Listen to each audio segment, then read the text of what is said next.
Today, nothing but fun cats. Got our favorite channel here, Gacked. Gonna start us off. I usually find videos before we start, but let's see if there's anything in the sub list.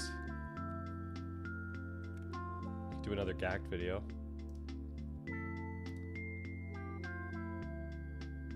Oh, is it we got Christmas music? Alright, I want to look into stuff pertaining to what we've been discussing the past few days.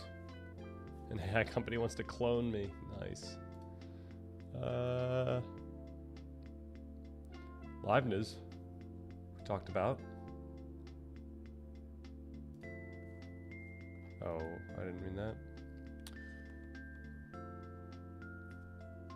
This guy's over posting here. The strongest argument for and against the existence. Okay, that's probably gonna be. Yep, for God. Why do you distract yourself? All right, we might be out of luck here. The hard truth about persons. The attention economy. You didn't lose your attention span. It was stolen. Okay, I think that's where we remember being. Right. Yep. Man, so we missed another Gacked video? Alright, number 2. Here we go. So, is there a way that we could search Blueprint without getting Brian Johnson here? Blueprint book? We should just look up for the author, right?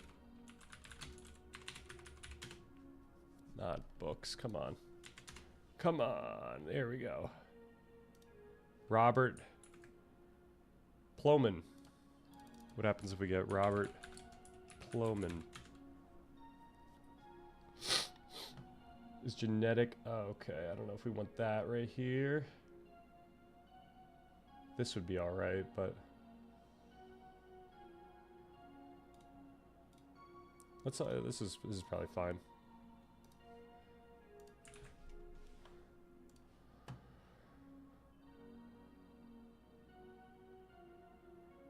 Let's get this one, yeah.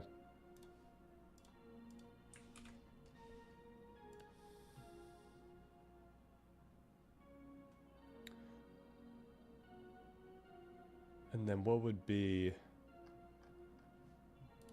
What else would be in our list here? And another thing we could do is we could just find... what we were working on, which I believe was this. And we could just kind of ask Gemini what we should find, what YouTube videos we should watch. Also, I wanted to do Boost My Day. Suggest a healthy meal, round up some wholesome news from the day.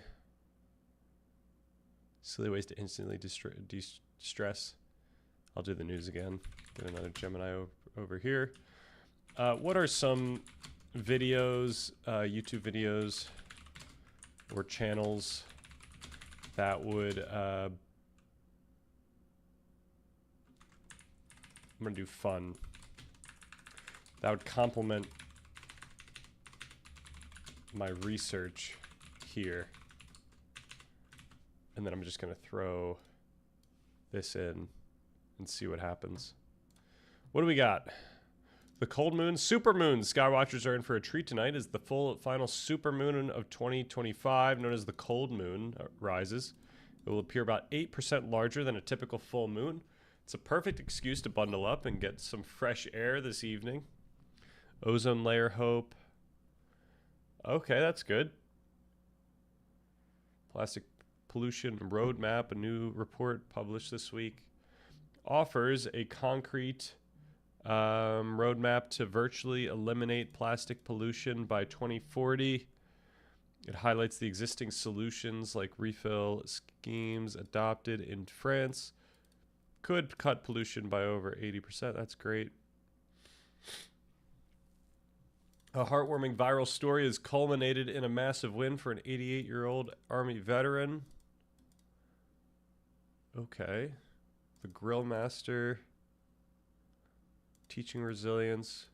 Education majors from this college visited a middle school to lead workshops on positive education. All right, that isn't the type of news, even though that's great. Not the type of news I'm looking for. The World Health Organization reported that measles deaths have dropped by 88% since 2000, a massive testament to the effectiveness of global vaccination and public health campaigns.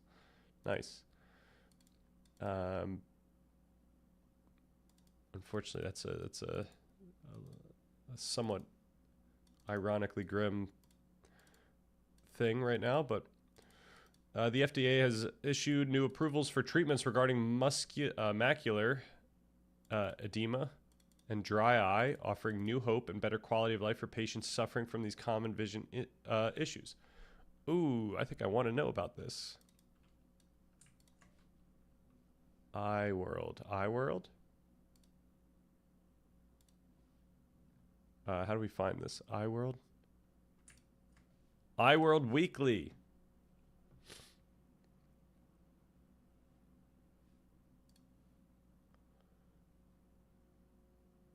Wow. The newly approved drop for dry eye is preservation free and delivered via single-use vials. That's cool. Vision breakthroughs. Was that the same thing? That was the same thing. Okay, Copenhagen's innovative CopenPay system, which rewards tourists for free cultural experiences for doing eco-friendly deeds. This was part of the New York Times, or maybe it was the Times, maybe it was Time, not New York Times, but maybe just Time magazine. The top inventions of the year. I think that was CopenPay. Is officially catching on. Berlin has announced it is adopting the concept to encourage sustainable tourism. Very cool. All right, let's check. What do we got? Based on the incredibly rich and multidisciplinary draft you have here, spanning genetics, blah, blah, blah, I've curated a list of YouTube channels and specific videos that are both fun and intellectually rigorous. Robert Sapolsky, Genes and Environment Working in Concert. He is the gold standard for explaining how biology and environment interact without falling into genetic determinism. Nice.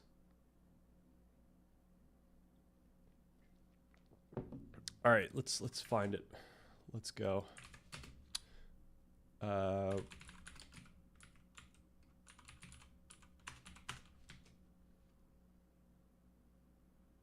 pleasure. Let's get this going. These are pretty short, though. Aggression, dopamine. All right. That's fine with me. Andrew Huberman on dopamine agency. Disinhibits dopamine theory. It's the go-to for deep dives into the mechanics of the mesolimbic system. He explains the tonic versus phasic dopamine distinction you mentioned in detail. This might be long, though. Yeah, that's pretty long. That's long as well. Let's go with that one. That's good. That's good as well. Yo, Scotty Stinson. Off topic, but are you familiar with the qualia quietist position? I'm not. Actually, you know what? I think we did bring it up the other day, and I've already forgotten it, so I apologize. Can you explain the...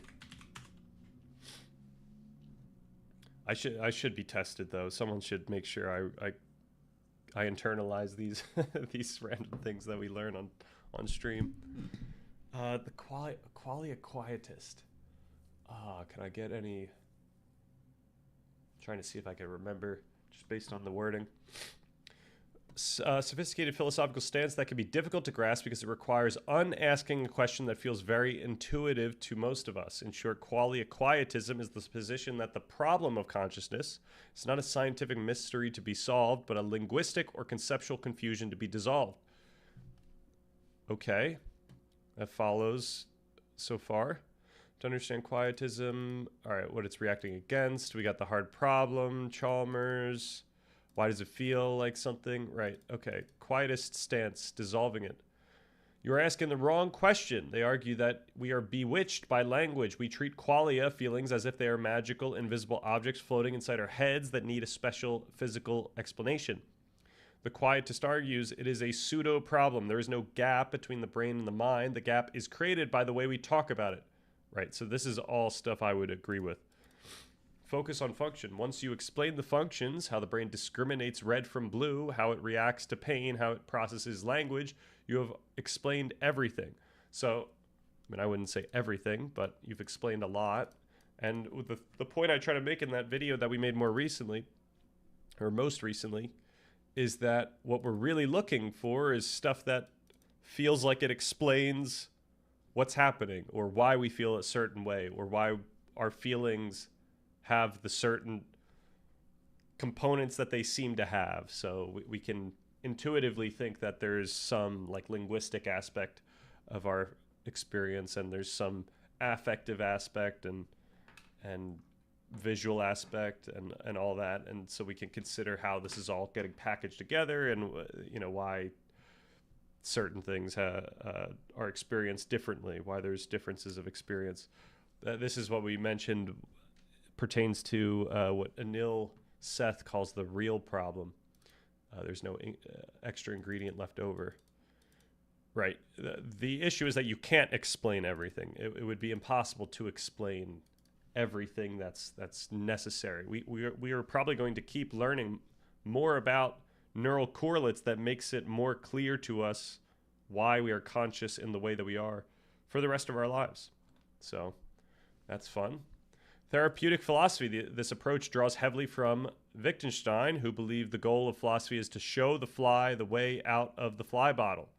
Right. So this is what I'm trying to do on this channel and in the document, pointing out that we're not here to explain how the world is in some ontological sense, but to explain that what we're doing at the end of the day is communicating and talking about the world in ways that we understand. And we can be precise or ambiguous about that, and different people are going to infer different things from what we say.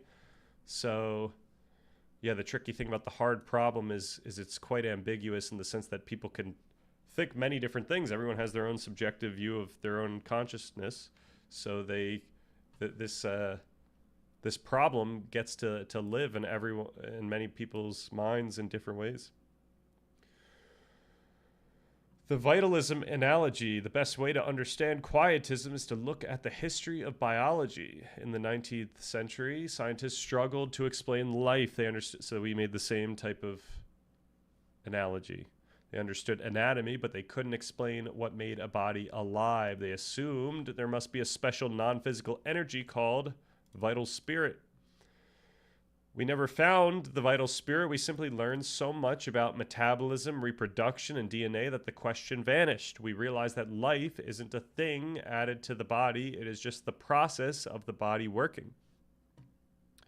Right, we have to realize that the concepts that we think about, especially the concepts that we think about related to consciousness, are afforded to us by most directly our conscious experience. Like, that's how it manifests, but it's afforded to us by our unique biology, which is a product of nature and nurture, which is kind of what we've been talking about the past few days, how nature and nurture affects how we think.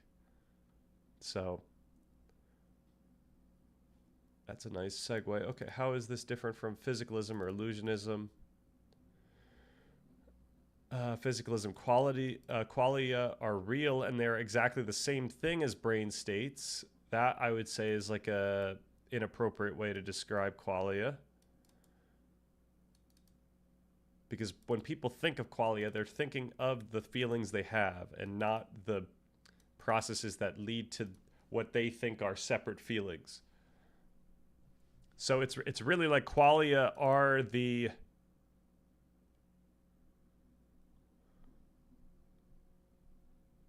Yeah, you'd have to have a more complex description here. Like, qualia are it's the information that is revealed to the information knower about what they are feeling. You know, it's you need some recursive definition that points out that these are just, it's information mappings for the you know, for the thing that's experiencing. But once again, it's like, what information are we experiencing? And we can only put that into words, but that information that we're experiencing is significantly more complex than the words that we try to bottle them into.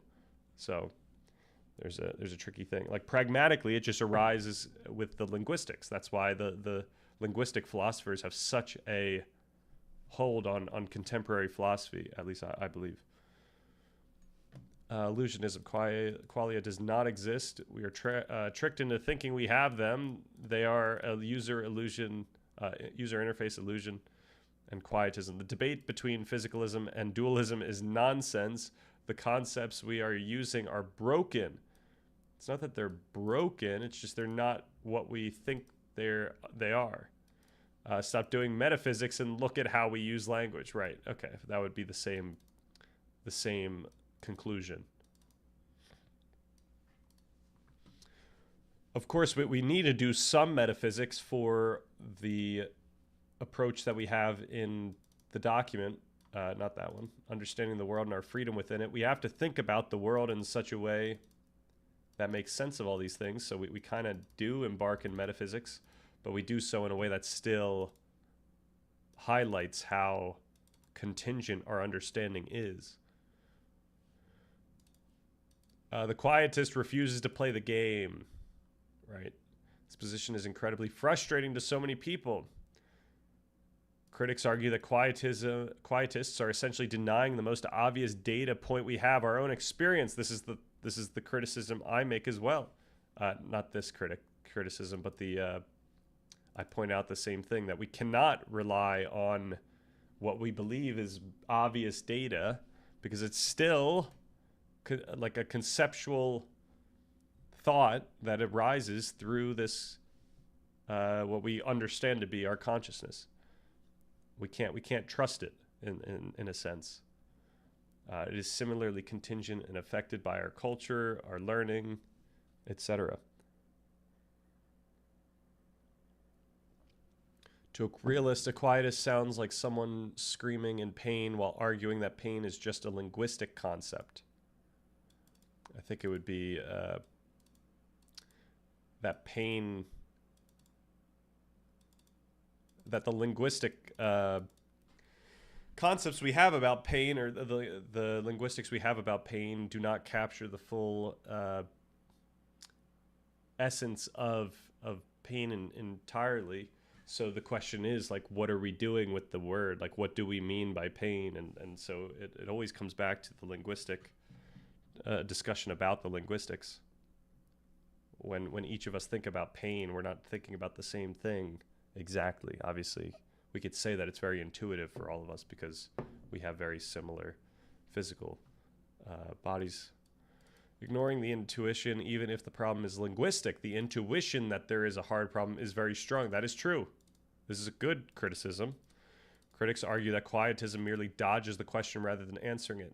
So we kind of went in the direction of actually addressing this. We don't play quietism in our video, because we don't just say it's nonsense. We try to point out, hey, the thing that we're looking for is making the intuition that the hard problem is there and is strong less strong. So what would make it so that we have an intuition that the hard problem is not as strong as we thought it was? Like, what leads us from now to that point?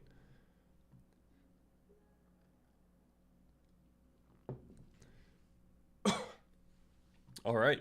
That was a good deep dive. Thank you for the suggestion. All right, what else we have from this? We've got philosophy and sociology. The School of Life. This channel is excellent for the epilogue and sociological context sections. Pierre Bardot. They have specific videos on period. Okay. Let's do that. School of Life Habitus. Do we have anything here? No? Is this a... Habitusliving.com. Nice. How did we get the School of Life here? I think on YouTube there might be a separate School of Life channel, and then in here maybe we can do Habitus maybe. Nope, that's not what we want. Can we just get the name, cultural capital?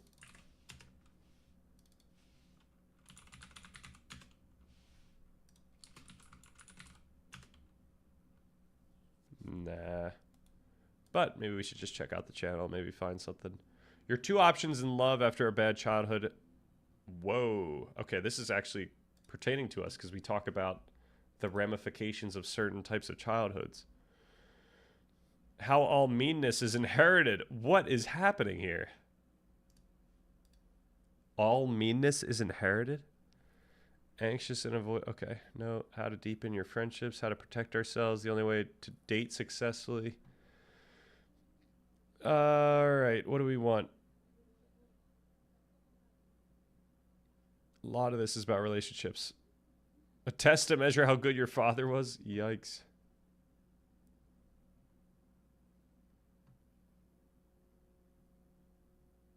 Oh, why your ex is perfect for someone else? Yikes. Oh, let's do horoscopes because we are doing astrology day soon. Mark of true love. Why? Okay. All right, let's get back to it. Watch this. Pure Theory of Capital. Is this a video? Is this a YouTube video?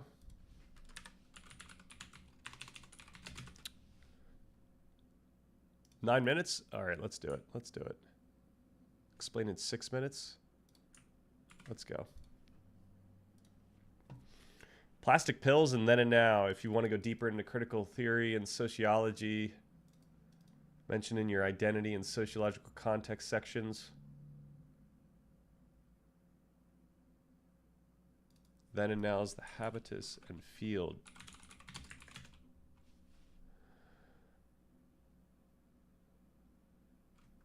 Huh. All right, maybe not. Healthy Gamer, yo, Dr. K. We got ADHD, the Hunter's Mindset.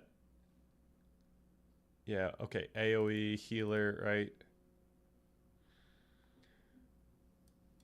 Why you can't focus. Nah. We got you actually cited a paper hosted on his website in your draft. Kaufman. He's the leading voice in humanistic psychology today and frequently discusses the light triad. Watch this. Any interview where he discusses transcendence or neurodiversity. All right, so what is this? Kaufman. Neurodiversity. YouTube.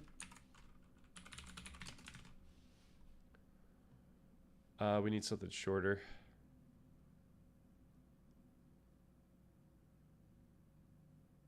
I don't know about that. Maybe we should just go to YouTube first.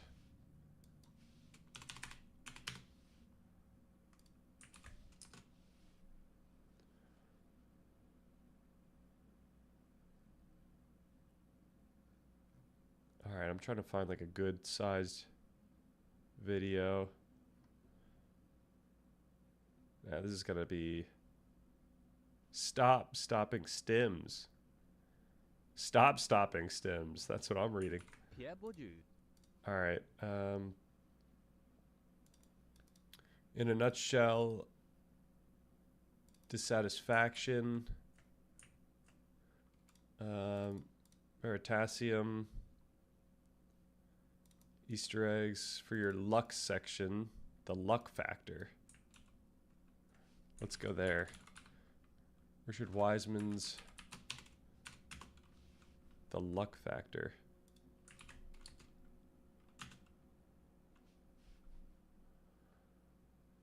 Summary. How to increase your luck. All right, let's do one of these two. What do we got? 1.712. Whoops. Okay. How do we just do that? And how do I get rid of the pin? Oh, there's two. All right. Ah, open in split view. I see. How to be lucky, the luck factor. Oh, okay. Let's go with his. Is it possible to... All right, let's just start going through these.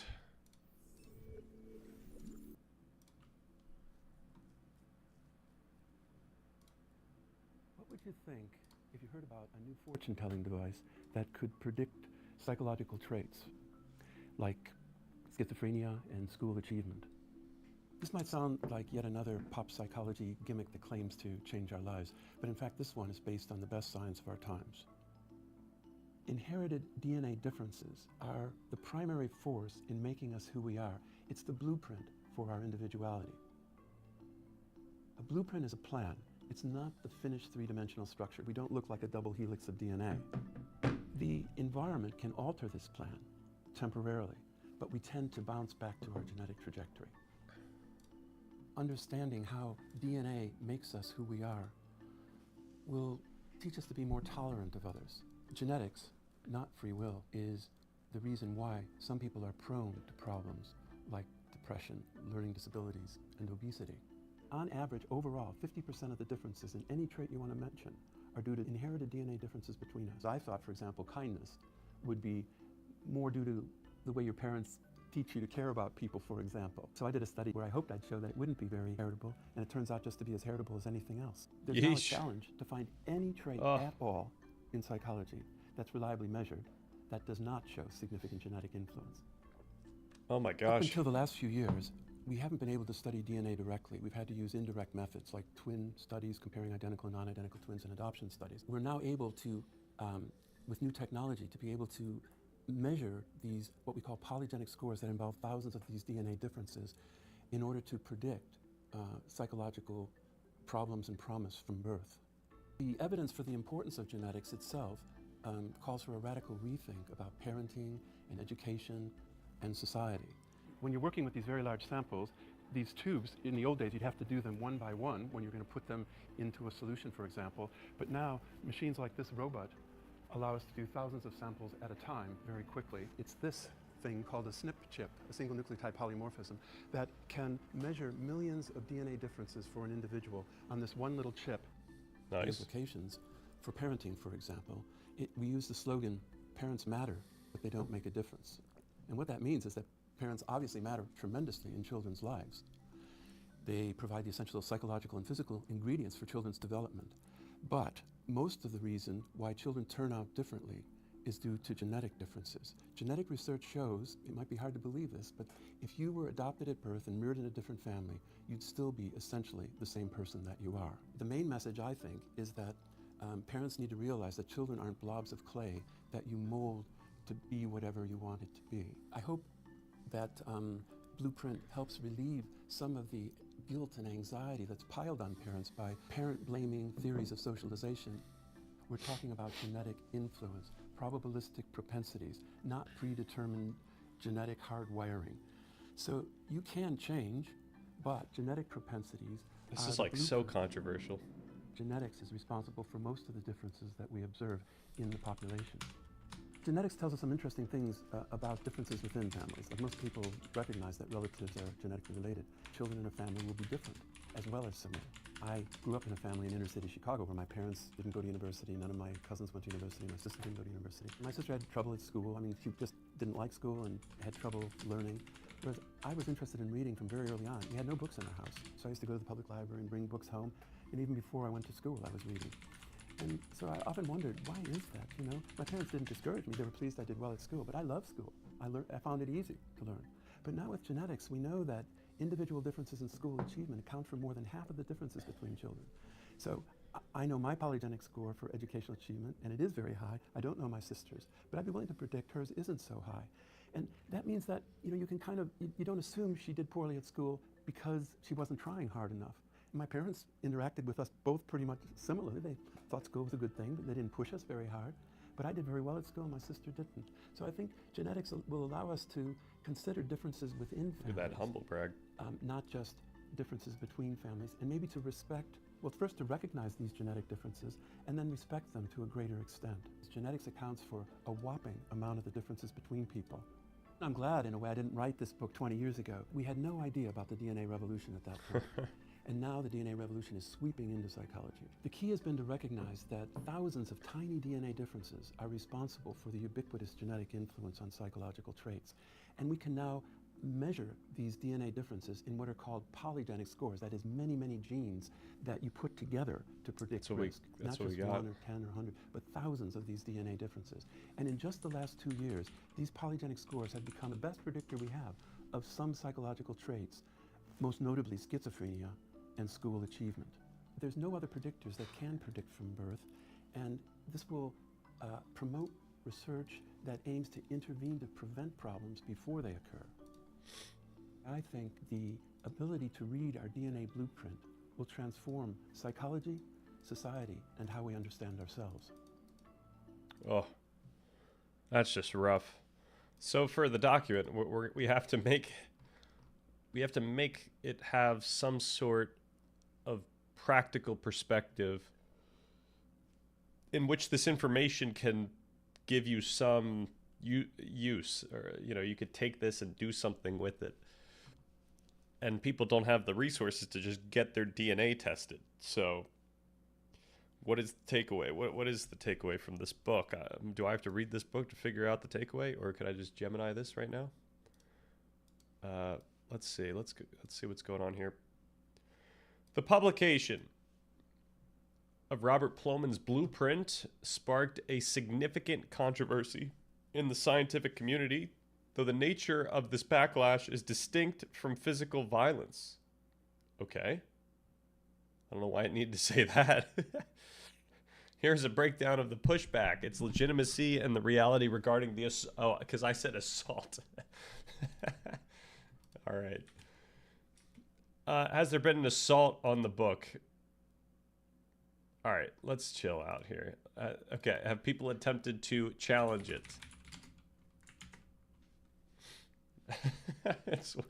The whole response is going to be about how he hasn't been assaulted.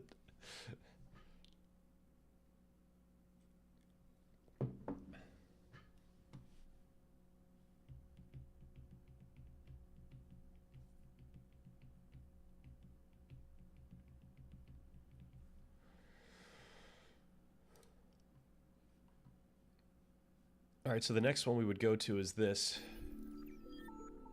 which was, I think was, oh no, I guess there's a couple. Oh, this is 8 years ago? Oh, wow, 2018 is 8 years ago. It's looking for genetic influences on He's in the same spot. why people differ. All right.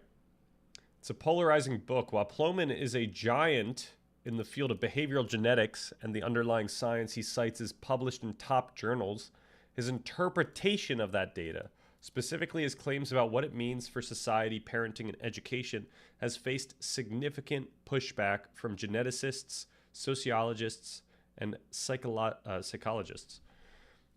Here is an analysis of the pushback, the legitimacy of his claims, and the specific challenges raised against the book.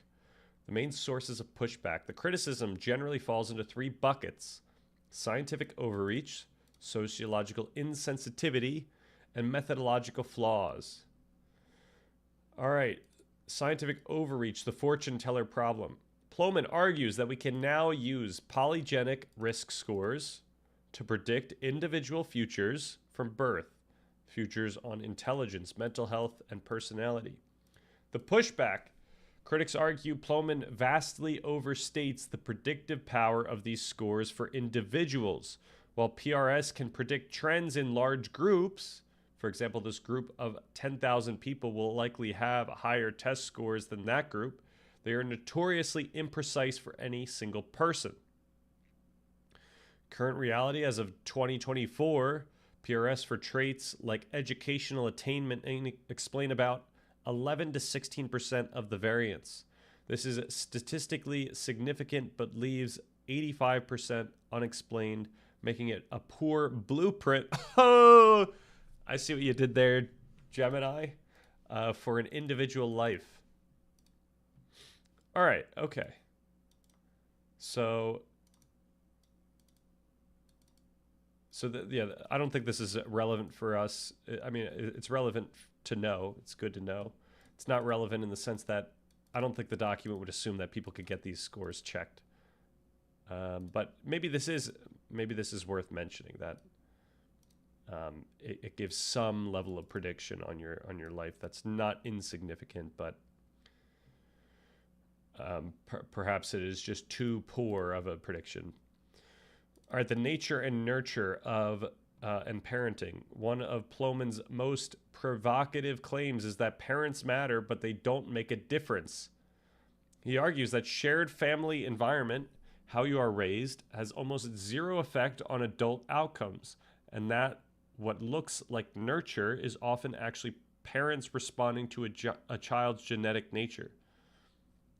Developmental psychologists argue that this is a dangerous simplification. It implies that unless parents are abusive, their efforts are mostly irrelevant. Critics point out that Plomin's data mostly comes from Western educated, industrialized, rich, democratic populations where environmental deprivation is low. In high poverty environments, nurture, access to food, safety, schooling, becomes the dominant factor, overriding genetic potential. Right. This is certainly a huge point. But the question is, if someone is getting that access to food, safety, and schooling, what is then the disparity? All right, sociological and ethical concerns. Plomin suggests that social inequality is largely due to genetic differences and that we should accept a genetic meritocracy. Yikes, that's terrifying. Social scientists view this as a modern form of social Darwinism. By framing social standing as a result of DNA, critics argue Plomin ignores centuries of structural racism, economic policy, and unequal opportunity. While Plomin explicitly denounces eugenics, critics note that his arguments, for example, using DNA to stream children in schools, inadvertently provide ammunition for eugenicist ideologies. Yeah, this is like a harder pill for me to swallow than simply just using genetic selection techniques to ensure that all kids can go in a similar high echelon school. Even though that is similar, you know what I just said is also prone to criticism about who has access to those technologies. And you're getting into another sort of eugenics. So this is a very difficult topic that we may steer clear from. To what extent is it legit? The legitimacy of the book is a split verdict. The data is generally accepted. The conclusions are not. So claim, heritability is universal. Legit, it is now scientifically consensus. I didn't know you could say that. That almost all psychological traits, IQ, personality, schizophrenia, are heritable to some degree, usually 30 to 50%. Polygenic scores work. They are partially legit. They work mathematically in research settings to find correlations. They do not work yet as clinical diagnostic tools for individuals. That's a huge point that we should make. Environment is random. Disputed. Plomin claims environmental influence is mostly random noise, chance events. Critics argue this is just a failure of measurement. We simply haven't figured out how to measure complex environmental interactions yet. Genes cause social status. Highly contentious. While there is a correlation, attributing social status primarily to genes ignores the massive portability problem. Genetic scores often fail to predict outcomes when applied to non-white, non-European populations. Okay. Key challenges and debunking. Since the book's publication, several specific academic challenges have weakened Plomin's blueprint thesis. The genetic nurture discovery. Recent studies have shown that a significant portion of the genetic effect Plomin cites is actually genetic nurture. This means a child does well not just because of their own genes, but because their parents' genes influence the environment they create. Whoa, but because their parents' genes, which they might have, influence the environment they create. For example, parents with high academic genetics fill the house with books. When you control for this, the pure genetic effect drops significantly. This is actually a crucial counter argument. So we got to find this. Kong et al. Genetics. The nature of nurture. Haha, that's got to be it, right? But this was also 2018. What has come out since then? What is it? We need to get up to date on this. All right, sequence variants in the parental genomes that are not transmitted to a child, the proband, are often ignored in genetic studies. Here we show that non-transmitted alleles can affect a child through their impact on the parents and other relatives. A phenomenon we call genetic nurture. Using results from a meta-analysis of educational attainment, we find that the polygenic score computed for the non-transmitted alleles of 21.5K probands with at least one parent genotyped has an estimated effect on the educational attainment of the proband that is 30% of that of the transmitted polygenic score. Genetic nurturing effects of this polygenic score extend to other traits.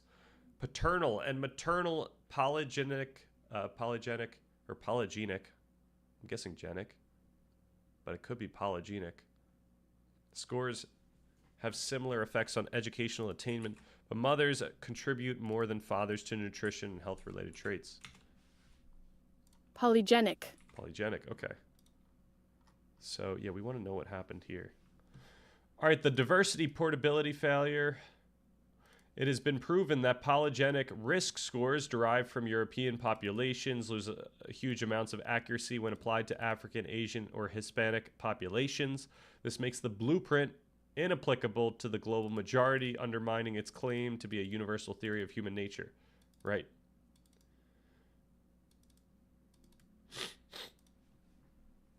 Clinical rejection. Despite Plomin's optimism, psychiatry has largely not developed PRS for diagnosis in 2024-2025 because the risk of false positives/negatives is still too high. So this is important to note. So, okay. Is the summary as a summary of 30 years of behavioral genetic research? Yes. As a manifesto for how we should run society or understand our own lives? No. Okay, so then what has been the progress since Blueprint and the Kong et al. Article, which was also 2018?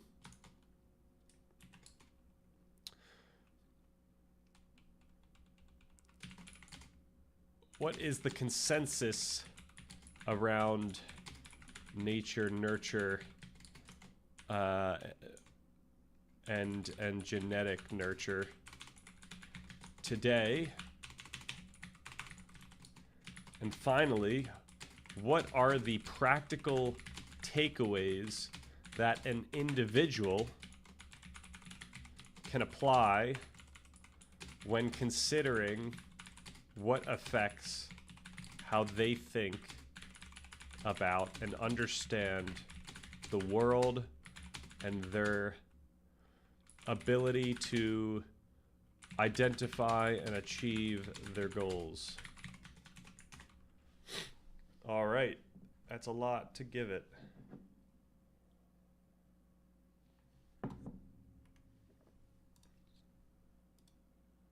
So I think we're going to skip the video now. Oh, what was that? What was that? Oh, we lost it. The Mindset That Killed My Stress Forever. I got to watch that. I'm going to add this to watch later.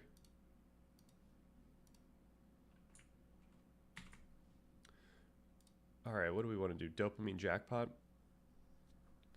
Since 2018, the science has moved fast and the consensus has shifted away from Plomin's blueprint determinism toward a more nuanced reality. So the reason I brought this up today is because I think Sam Harris was on something saying blueprint takeaways. So perhaps he just hasn't done the due diligence of keeping up with this stuff. Or perhaps Gemini's wrong. Who knows? The most significant update is that the nature versus nurture debate has largely been replaced by nature via nurture. Here is the progress report, the current consensus, and what this actually means for you as an individual. Okay, the last thing I'm going to say is, can you point me towards resources? For example, actually, I'll just say perhaps books, articles, meta-analyses that provide this contemporary, I'm not going to say this, but the contemporary comprehensive view. Actually, that should be, no, that's fine. Yeah, let's do that. I probably shouldn't have hit enter because now it's going to force us to go back down. There we go. I think we're free. All right, progress since Blueprint, 2018 to 2025. The two major scientific developments have complicated Plomin's thesis, the genetic nurture revolution. The 2018 Kong et al. Study you mentioned was just the opening shot. Opening shot? Are we back on the assault stuff? Since then, multiple large-scale studies, including a 2021 meta-analysis from UCL, have confirmed that genetic nurture is a massive factor, explaining about half of the genetic effect on education. Children do better in school partly because of genes they didn't inherit. How? Parents with high education genes tend to create environments filled with books, conversation, and stability. The child benefits from this environment, so what Plomin calls nature, what Plomin called nature genes was actually nurture, environment, driven by the parents' genetics. This directly undermines the claim that parents don't matter. Parents matter immensely, not just biologically, but in the environment they construct. Yo, Dharmadon, what's good? We're checking out nature versus nurture in terms of success outcomes. Just to sum it up, Robert Plomin came out with a book in 2018 called Blueprint, which made it seem like nature was a really big deal and it didn't really matter what parents did, provided they didn't neglect to give the child nutrients and they didn't give the child trauma, and provided everything was like pretty good, then they didn't matter as much. But that's I tried to see if that was assaulted since then. I didn't want to just take that. Yes, that is the exact thing that I saw that made me think, okay, how legit is that? Where is he getting that from? I looked at the comments. The comments brought me to Blueprint by this guy, and we watched a couple videos on that. And then I started asking Gemini what has come of that. And Gemini talked about the challenges, and that's where we're at now. And so there have been some challenges, and then I asked, so then what has been the progress since Blueprint? What is the consensus around nature nurture today? And finally, what are the practical takeaways that an individual can apply when considering what affects how they think, how they thinking about, what did I just say? How they think about and understand the world and their ability to identify and achieve their goals. So that's what, I saw the same thing today. I was like, okay, let's figure that one out. maybe Sam has not kept up with it because, 2018 is like yesterday.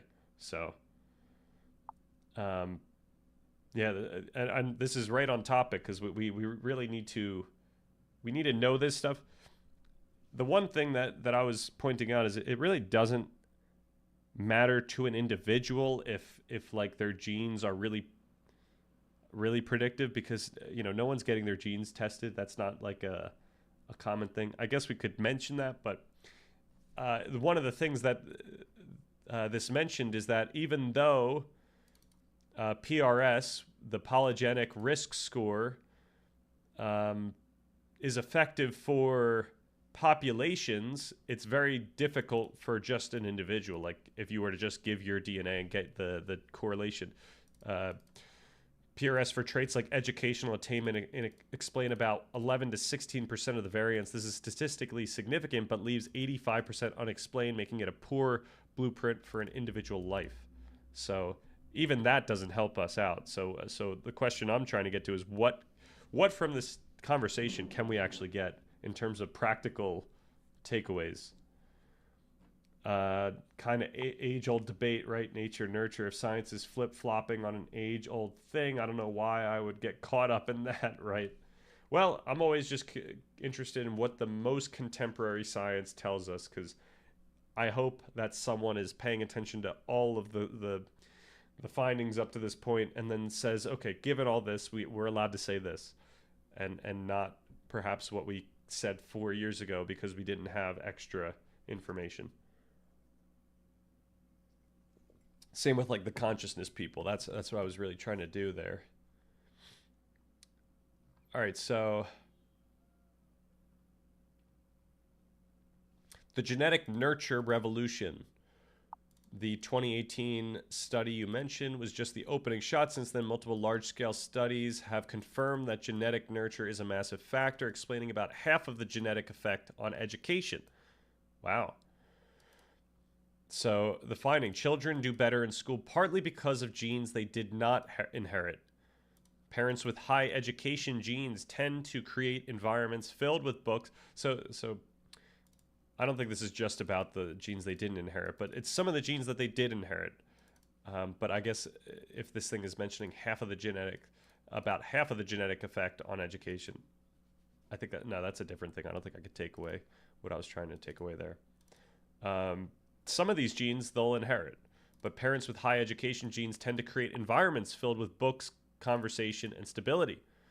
The child benefits from this environment, so what Plowman called nature was actually nurture, driven by the parents' genetics. That all happens, and then 10 years later, the dude is wrong. Right. And that's why we talk about in the document how we have a responsibility to update the document if things turn out to be wrong. But like this is a similar argument, or this is like analogous to how we ought to think about morality. It's like you kind of have to privilege your current understanding of morality. And if you find out that in the future you were wrong about how you thought about morality, then, we have to consider what we need to do about that. That's probably not the best example because we did point out that your conscience can take you in directions that you might not want to go in. So morality is maybe not the best way to go about that. But do we 100% understand genetics? Why would they have a definitive? They wouldn't. Yeah, we have a responsibility to use the best, or to use what we have now to apply that. Like that's.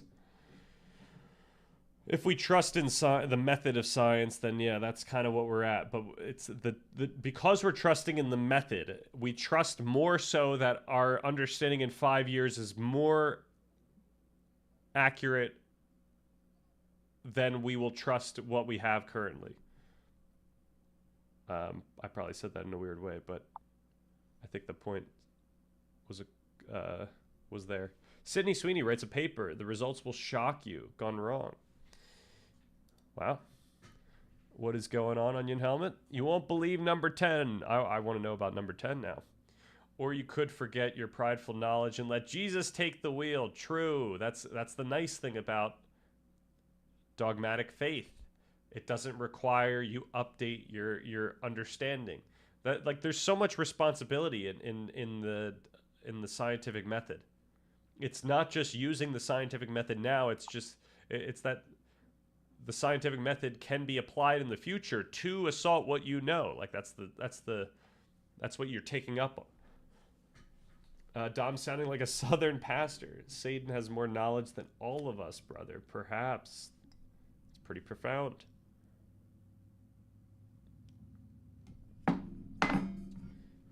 Okay.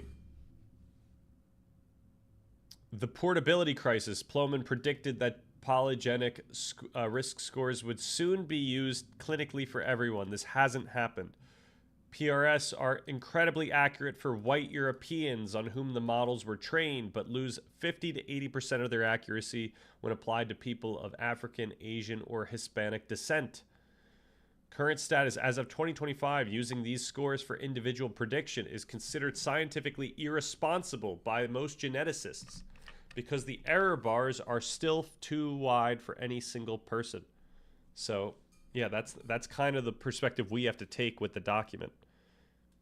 You know, we're not just doing this for one type of person. We're doing this for all types of people. All right, the current consensus, the nature of nurture. Today, the consensus is that genes and environment are not separate buckets. They are a feedback loop. Genes are not destiny, they are probability. A high genetic score for depression doesn't mean you will get depressed. It means you have a lower threshold for triggering it if your environment is stressful. Active gene environment correlation. We now know that people actively select environments that fit their genes. A child with musical genes might beg for piano lessons. If the parents provide them, the talent blooms. If they don't, it might wither. The gene didn't cause the skill, the interaction did. Okay. So this is a large area where we have to really look into what is actually practical for us. Wasn't the whole plot of Faust a smart professor selling his soul for unlimited knowledge? Whoa. What's Faust again? A fairy tale? A story from Goth? I think it means fist cause. I know a band called Faust. Right. I think I've heard of them. Craziest music ever.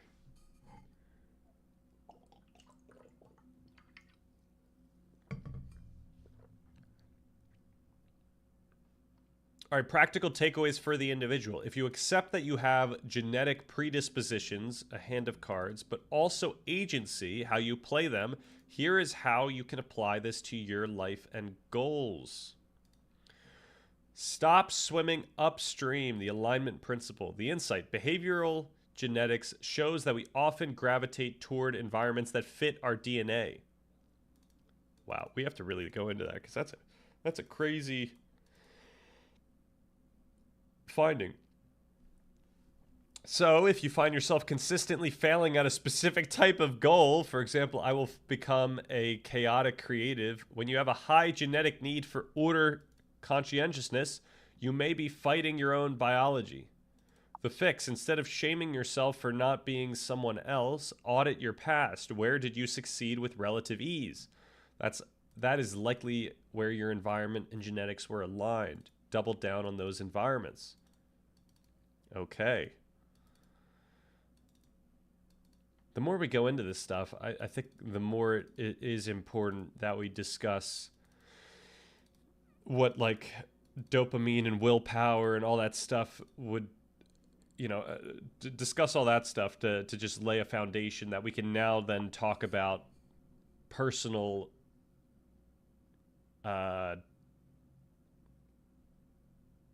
practical implications.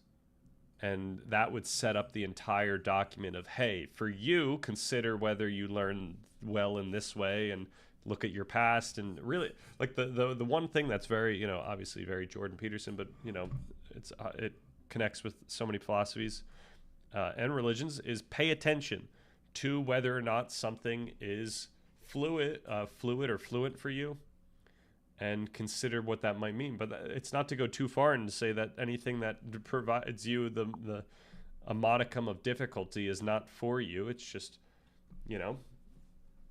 note it and see you know, try different things. This sounds too much like Schopenhauer, Darwin. Something about those points seem empty, like you could say the same thing without DNA. Are we talking about the A here? We would really have to go into this. Like, we would have to figure out what this is actually implying. This is pretty empty.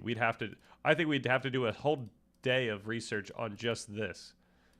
And I would want to find videos or books for that.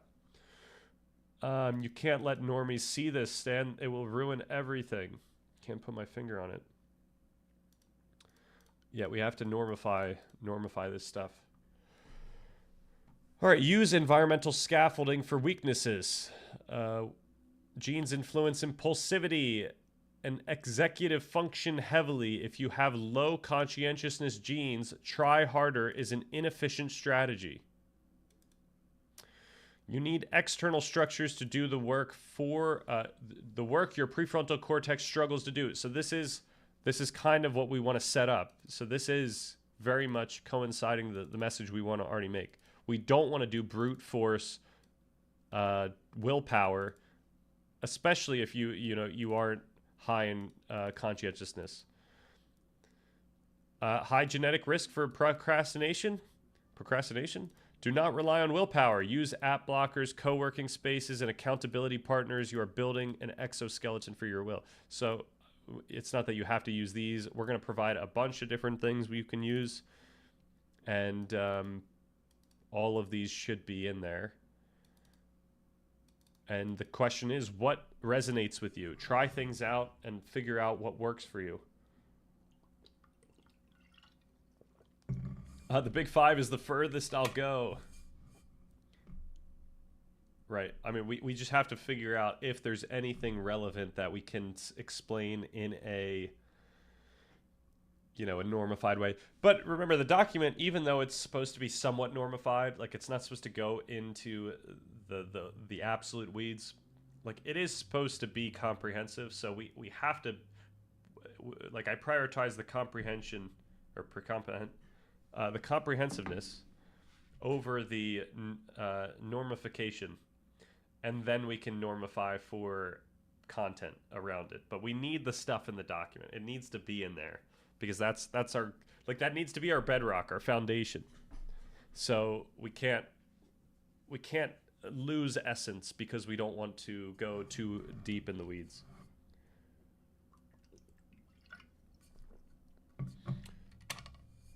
Okay. Distinguish biological friction from moral failure. Many traits we view as character flaws are highly heritable. Distractibility, anxiety, risk aversion. When you struggle, reframe it. Instead of "I am lazy and broken," try "My biology requires a higher level of stimulation structure than this current environment provides." Right. So we want to do this. We don't want to actually qualify any of these. Like I've mentioned in the past, that conscientiousness is something I think everyone would just want more of. But I'm not going to say that in the document. That wouldn't be appropriate. This removes the shame spiral. Shame creates stress, and stress usually worsens the expression of negative genetic traits. Acceptance allows you to move to problem solving. All right, you are the genetic nurturer of your future. Just as your parents create an environment for kids based on their genes, you do this for yourself. You can consciously hack genetic nurture. This is the whole part 2. If you want to be more intellectual but lack the drive, surround yourself with people who have that drive. Peer groups act as a form of artificial genetic nurture. They're natural. So yeah, and we wouldn't explain it like this also. Their natural inclinations become your environmental pressure. You are not a blank slate. You are not a hardwired robot. Okay. What was the book The Blank Slate about?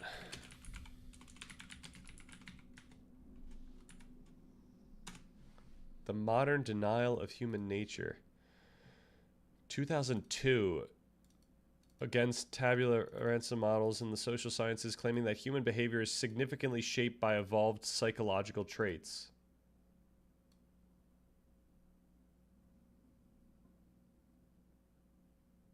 I don't know if this was more nurture and nature.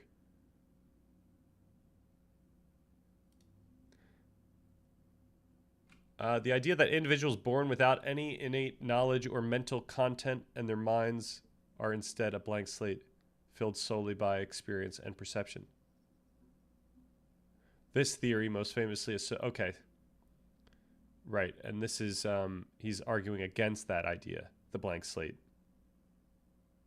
Right, okay. This is a different topic. All right.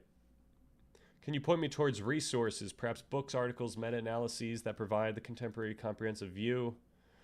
The must-read book, 2021, we've got Why DNA Matters for Social Equality, The Genetic Lottery.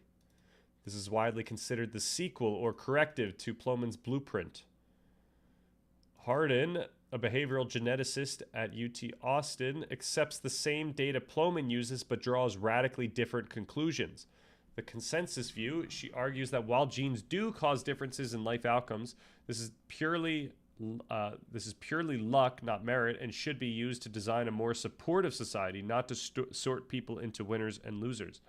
She is excellent at explaining genetic nurture and why your success is partly due to your parents' uninherited genes. All right, the practical, accessible media. If you prefer listening or shorter reads, these capture the practical and philosophical implications as well. We got an Ezra Klein episode with Hardin. Can we acknowledge the power of genetics without giving up on equality? When was this?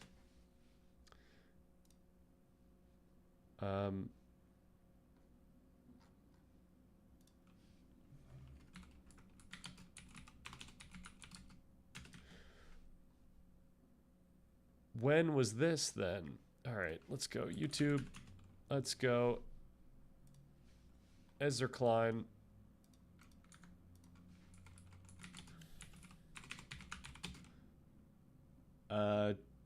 Genetics Hardin.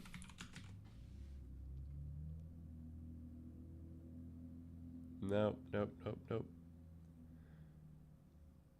Okay, it doesn't exist. Was this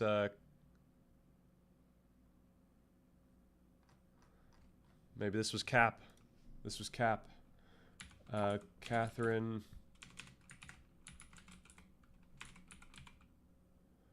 Page, Hardin, Ezra Klein. Final common trope I see is that Catherine Page came on the podcast and basically entirely agreed with and vindicated Sam Harris. Uh-oh. This brings us full circle.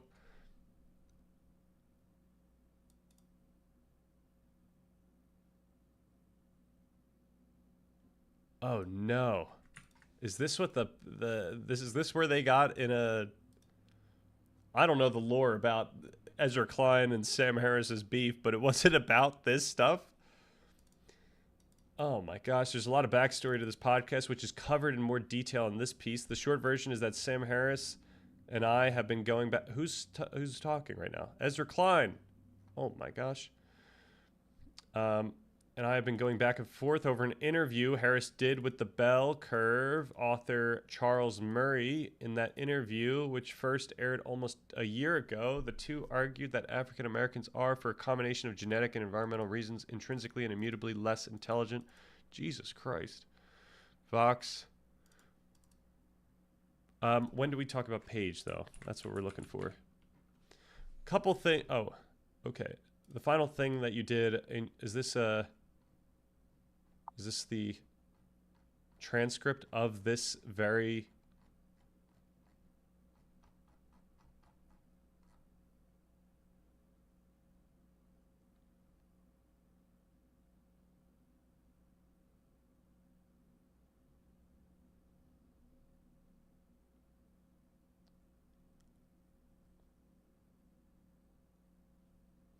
Okay, I see.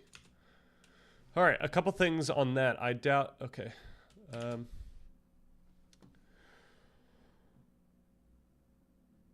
IQ's got to be at least 3 digits. Mass IQ testing, anyone under 100... Jeez. Gets banned from reading the document. Oh my gosh. No bans, no bans. We've got the main takeaways. Hopefully we can make that open for everyone. All right, the final thing you did in your answer to me here, what you said again and again, is people pretending to believe politically correct ideas, people pretending to believe bad evidence.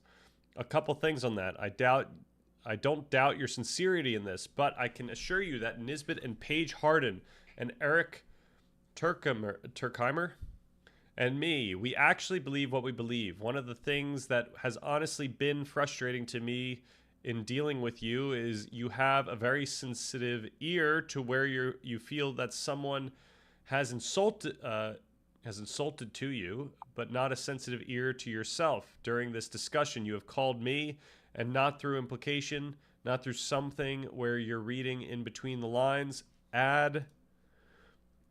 You've called me a slanderer, a liar, an intellectually dishonest, a bad faith actor, cynically motivated by profit, defamatory, a libelist. You've called me and Nisbet and Paige Harden. You've called them fringe. You've said just here that they're part of a politically correct moral panic. I do think that you need to do a little bit more here to credit the idea that there just is a disagreement here. It's a disagreement in part because people are looking at different parts of this with different emphasis, but also a disagreement because people look at this issue and see different things. I often hear you on your podcast talk about how it's important to try to extend the idea of the sincerity. One thing I've not done is assume that you don't believe what you believe. Everybody here is trying to have an argument about something that is important. All right. So untangling a bit of confusion here, I guess there is two topics here that I should address. Okay, I remember a video of Neil deGrasse Tyson saying that Neanderthal used to be used as an insult until European scientists found out a portion of European ancestry was Neanderthal. Then it became, Neanderthals are so creative. Perhaps, yeah, maybe no one wants to take pride in their Neanderthal roots. All right. I think we have to talk about what it means to insinuate that someone is... Okay. I don't know if I want to go into all this stuff. I guess I'm kind of just looking into the context of this discussion. All right, when was this? 10 months ago. Saw the recent thread about how Harris and Klein should make good, which I agree on, even though my own political alignment probably differs from Klein's. I can't deny he's been one of the sharpest and smartest voices, blah, blah, blah. But again, I see the same old tropes about how Klein defended a bad piece, how the Vox piece was dishonest and unfair, how Klein was unhinged and bad faith and wrong about the science. That whole kerfuffle is probably one of the most relitigated controversies on this subreddit, and I've participated substantially in a lot of those discussions. And in my experience, for some reason, no one has ever been able to point to anything specific to remotely substantiate these sorts of claims about Klein. What exactly was bad, dishonest, or unfair about the Vox piece? How many of y'all have actually read it? Because if so, you must agree that the language in the Vox piece is profoundly more mild and measured than how Harris opens his podcast episode, referring to critics as dishonest and saying there's virtually no scientific controversy around Murray's work. As Klein writes, Harris returns repeatedly to the idea that the controversy over Murray's race and IQ work is driven by dishonesty and hypocrisy and moral cowardice, not a genuine disagreement over the underlying science or its interpretation. As he puts it, there is virtually no scientific controversy around Murray's argument. This is, to put it gently, a disservice Harris did to his audience. It is rare for a multi-decade academic debate to be a mere matter of bad faith, and is certainly not the case here. Are we talking about this article now? What is this Reddit post that has just been on the Sam Harris thing? How exactly has Klein... okay, recall that when... Okay.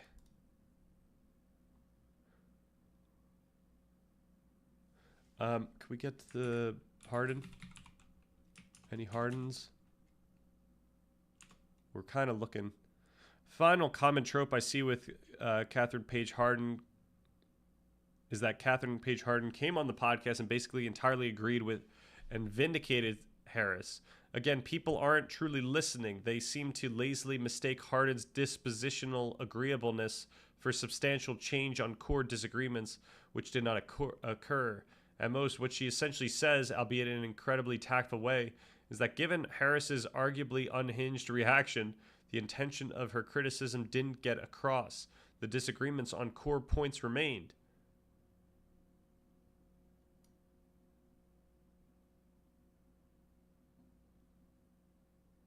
Okay. I want to know more of the information. He outright says or heavily implies people who disagree with him are racist. Okay. He tried to gotcha Sam.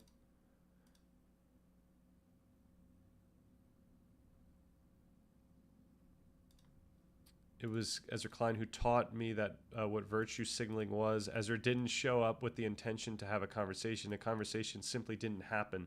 He showed up with an agenda and a position and made inferences about Sam and others based on that position without defending it. Okay. Well, I don't think we're getting any information on... Can we get more information on Harden here? This was a response, right? No, this is just a response to the response. Okay. To revisit, engage on this now many years old debate. This encapsulates Sam's frustration about this episode. He believes that the scientific disagreement with his and Murray's reading of the science comes down to their acceptance of the default hypothesis. Vox's critics reject the default hypothesis, which is fine, except that they took that little nub of reasonable disagreement and exploded it into an article titled... I see. Okay.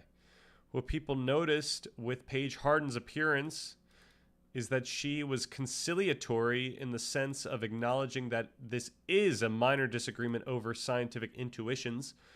And she went on to explain that her hesitation toward the default hypothesis is partly non-scientific. Okay, so I see. I don't think any honest listener could come away from the conversation thinking that Paige Harden stood by the Vox Pieces claim that they were peddling junk science or pseudoscientific racialist speculation. Oh, this is too difficult to parse. Yes, he proceeds to this different argument after Harden patiently walks him through the epistemic problems with the so-called default hypothesis. All right. I don't know if I've gained a any takeaway here. Can you acknowledge the power of genetics while believing in equality? I mean that would be the argument, right? So all right, let's now read this with our new lens here. If you prefer listen, okay. He's captured it directly addresses the individual question, how do I live my life knowing my genes play a role? They discuss the difference between blame and responsibility in a very human way. Okay, but yeah, what was she argues that while genes do cause differences in life outcomes, this is purely luck. So this is like, this is talking about the fact of the genetics here and should be used to design a more supportive society. So this is stuff we don't care about. We don't care about the type of society we're creating unless that's something that's morally salient for you. She's excellent at explaining genetic nurture and why your success is partly due to your parents' unhinged... Okay, so this isn't helping us out here, unfortunately. I don't think I need to read that book, unfortunately. The Smoking Gun academic papers. If you want to see the hard data that challenges the blueprint narrative, these are the heavy hitters. The genetic nurture proof. Robust genetic nurture effects on education. A systematic review and meta-analysis. Okay, this is looking good.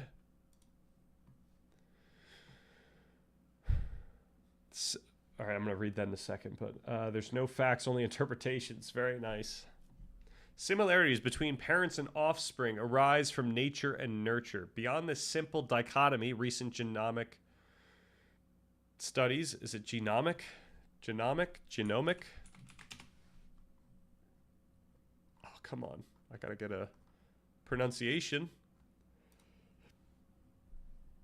What is genomic medicine? Genomic. Genomics is the study of all genes. Oh, that was kind of in between.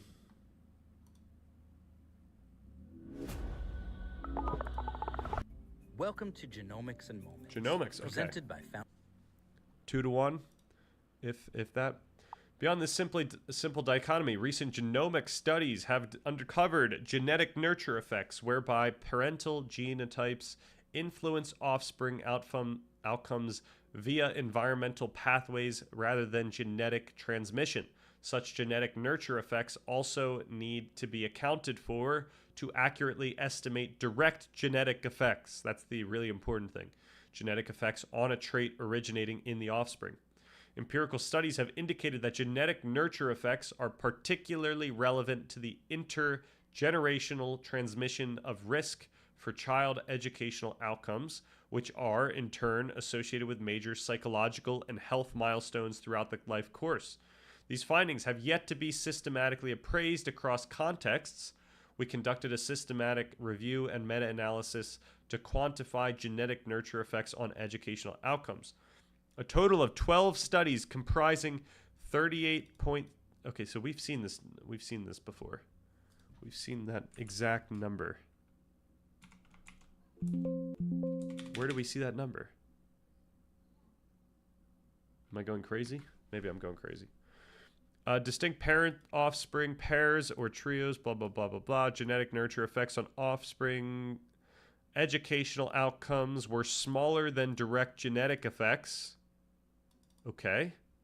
Findings were largely consistent across studies. Genetic nurture effects originating from mothers and fathers were of similar magnitude, highlighting the need for a greater inclusion of fathers in educational research.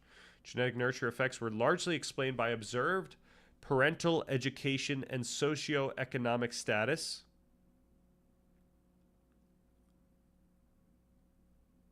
pointing to their role in environmental pathways shaping child educational outcomes. Findings provide consistent evidence that environmentally mediated parental genetic influences contribute to the intergenerational transmission of educational outcomes in addition to effects due to genetic transmission. But genetic nurture effects on offspring outcomes were smaller than direct effects.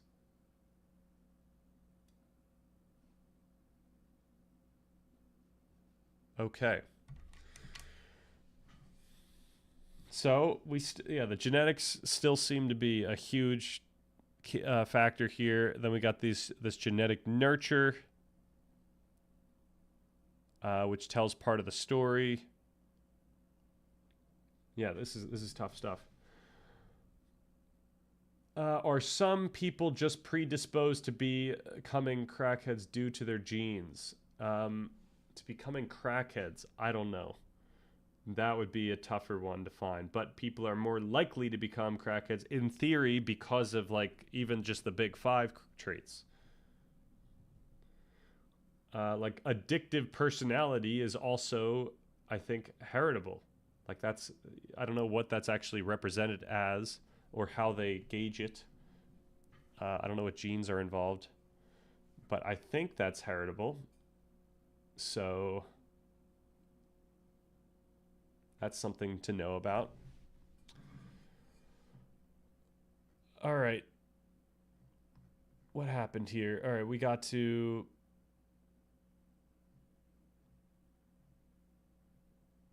the smoking gun, the genetic nurture. This is the the UCL study that analyzed 12 cohorts and found that 50% of the genetic effect on education is actually environmental. It effectively debunked the idea that pure genetics drives social status. Yeah, but 50% of the genetic effect goes from this, 0.17 to 0.08, right? That's what I think we're looking at.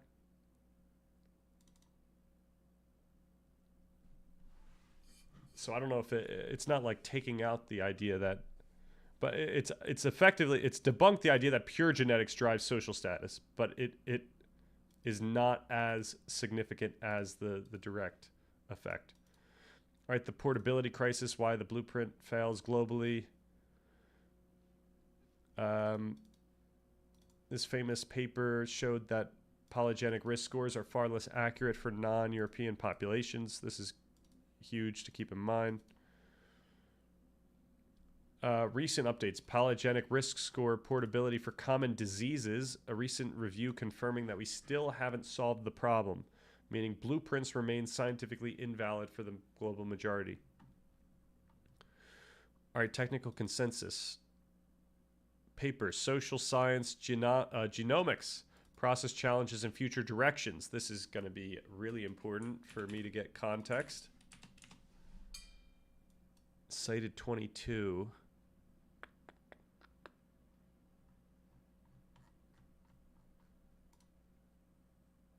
Oh, we got it. We got it. 103. This is straight up a book. Oh, never mind. They start putting references at page 69. So 30% of this thing is, and these pages are actually kind of tiny, right? No, that's a lot. That's a lot of stuff. Oh yeah, that's a lot. We might just run this through the meat grinder, aka Gemini. What it is, a state of the union for the field. It summarizes exactly what we can and cannot predict as of 2024. It is dense but authoritative. So that's what, yeah, I would want to put that in. All right. Okay. Can you give us the main takeaways? Practical takeaways?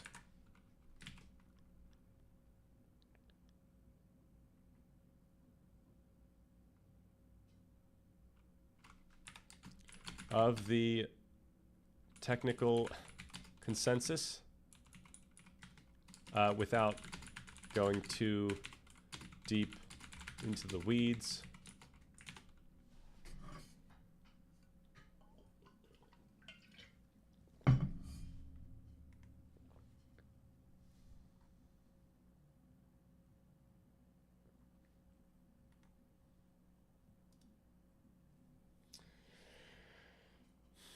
That's terrible. We got to breed supermen. Maybe there's a German philosopher. Oh, geez. I think it would be beneficial for us to look into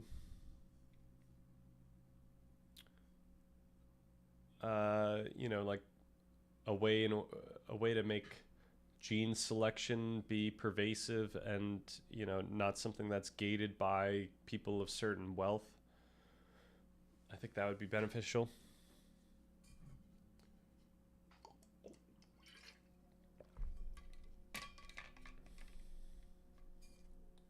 All right, based on the technical consensus presented in the 2024 working paper, here are the practical takeaways for individuals devoid of complex math.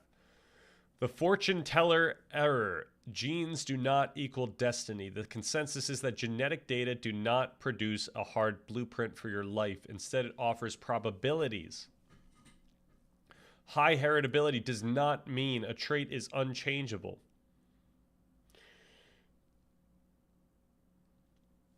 The practical example, eyesight is highly heritable, but wearing eyeglasses and environmental intervention completely changes the outcome. Similarly, having a low education genetics score doesn't mean you won't finish school. It just means you may require different environmental structures, tutoring, financial support to achieve the same result. Treat genetic scores as a forecast of weather conditions you will face, not a script of how your day will go. That's amazing. Look at that. Man, Gemini just comes up with these absolute bars.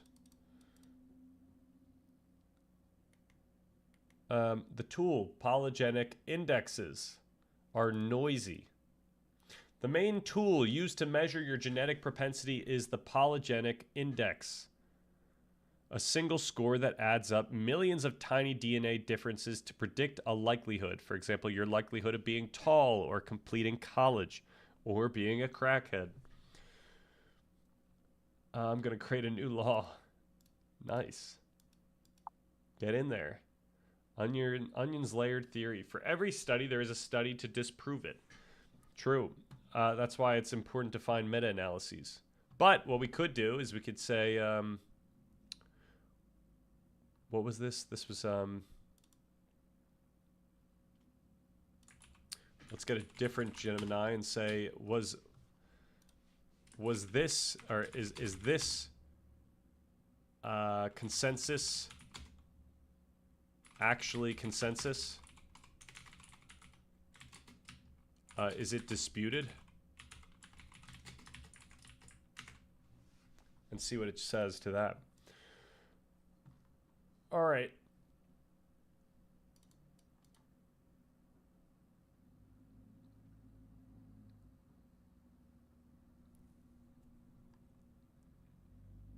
A single score. Okay. These scores are statistically noisy. Even the best PGIs today, like those for height or education, leave a massive amount of variance unexplained. For example, a PGI for educational attainment achieves only about 12 to 16% of the differences between people. Takeaway: be skeptical of any commercial test claiming to accurately predict complex traits like intelligence or personality for a single person. They are useful for studying large groups, but very blurry for individuals. Okay, so this is not something we can say is even in the cards. The portability warning: diversity matters. This is a crucial flaw in current science. Most genetic studies have been done on people of European ancestry. When we take a blueprint built on European data and try to use it for someone of African, Asian, or Hispanic ancestry, the accuracy drops precipitously, often losing 50 to 80% of its predictive power. And if the predictive power wasn't even strong to begin with, then you know, we're not even dealing with anything. Using these scores for medical or educational sorting in diverse populations would be scientifically invalid or unfair. Okay, yeah, so yeah, we lose predictive power population-wide as well. If you are not of European ancestry, current genetic risk scores for behavioral traits are likely statistically invalid for you. But they are blurry for you even if you are, right? Maybe I'll respond with that. Genetic nurture. Parents create environment. The biggest shift since Plomin's book is the confirmation of genetic nurture. Though I don't know if it's just saying these things because we've already discussed this stuff.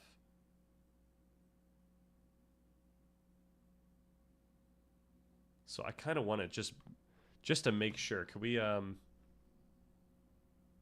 do a separate Gemini where we just put in the document and then ask?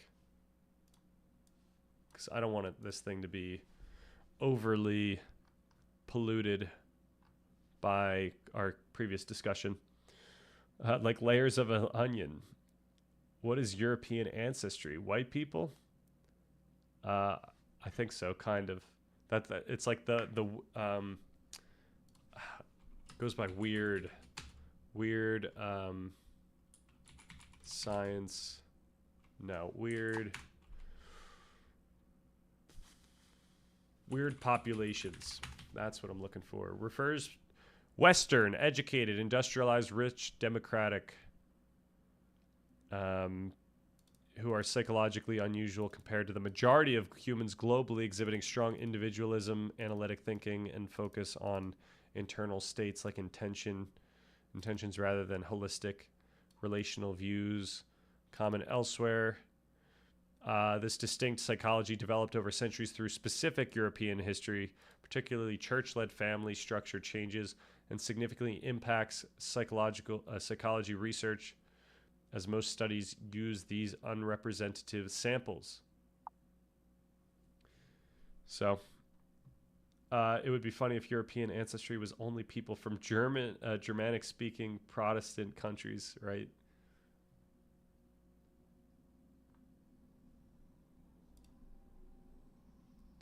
Overlook 85% of the world's population by using weird participants. So this was, yeah, I think this was also part of that whole reproducibility crisis. People were finding out, hey, the original studies were using weird participants. So what gives? How is that going to actually make a case? Because Filipinos exist. All right, the main tool is, okay, so this is the same. Genetic effects is not pure biology. That's the same.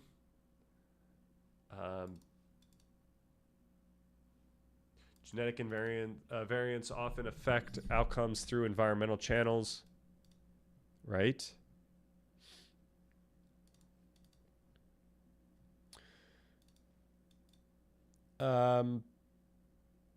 PGIs have become significantly more predictive due to massive sample sizes. For example, current PGIs for educational attainment explain about 15% of the variance in samples of European ancestry. Should be used as a noisy empirical proxy for genetic influence, not a perfect measure of innate ability. Portability problem. That lines up.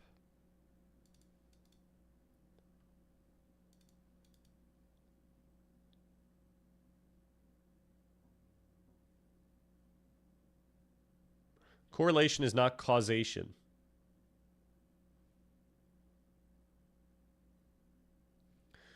Just because PGI predicts an outcome does not mean it causes it directly. Standard PGIs are subject to two major biases.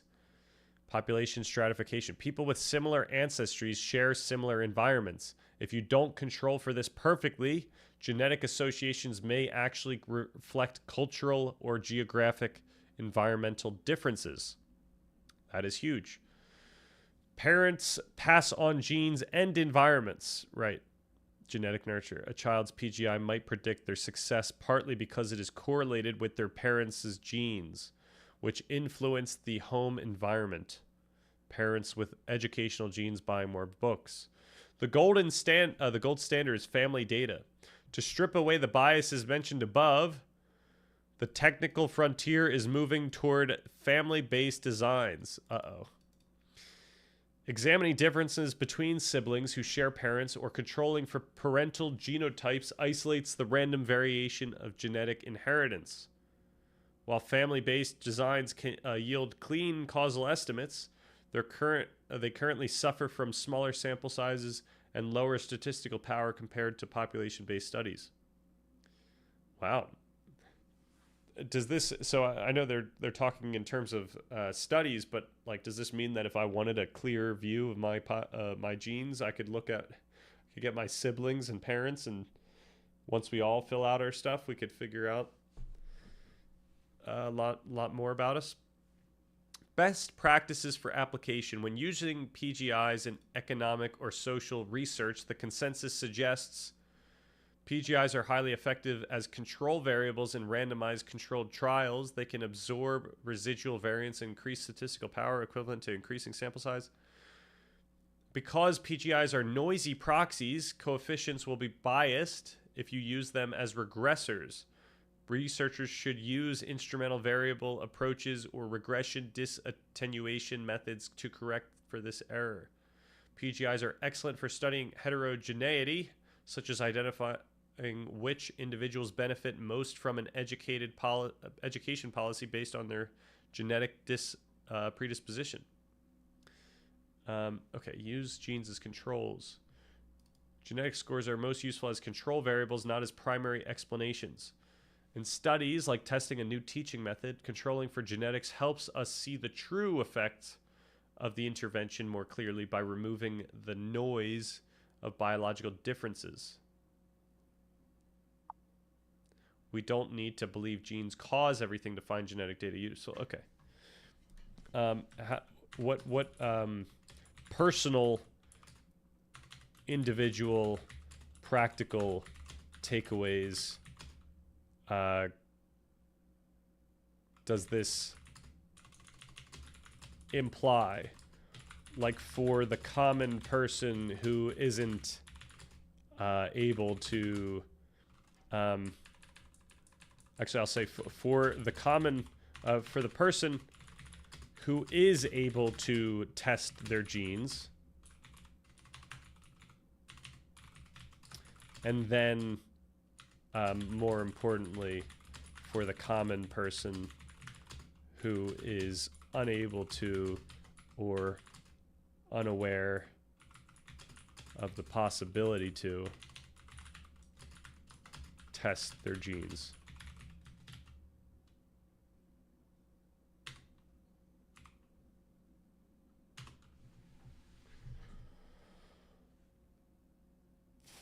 This will do wonders for mining stocks.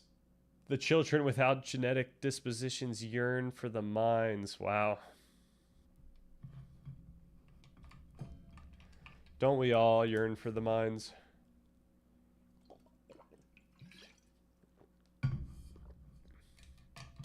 That's why Minecraft is so huge.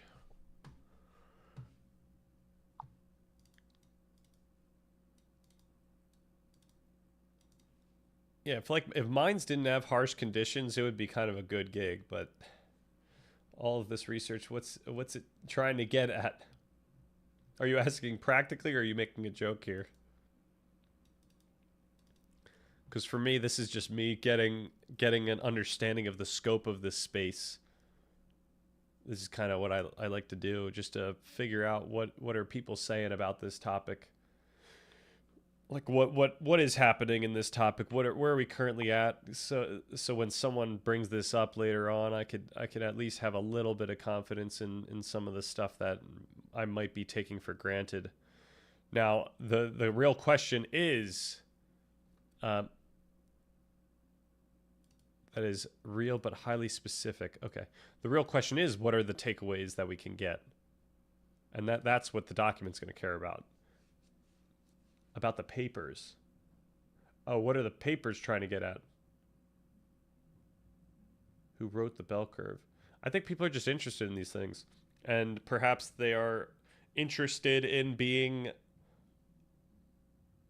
effective in the field. Like perhaps there are both personal and field-wide goals that they have. Like they're trying to further the field that they're in, and you know, it's like a home for them. This field is part of them, and also they're trying to become esteemed in the field for both like good reasons and for selfish reasons.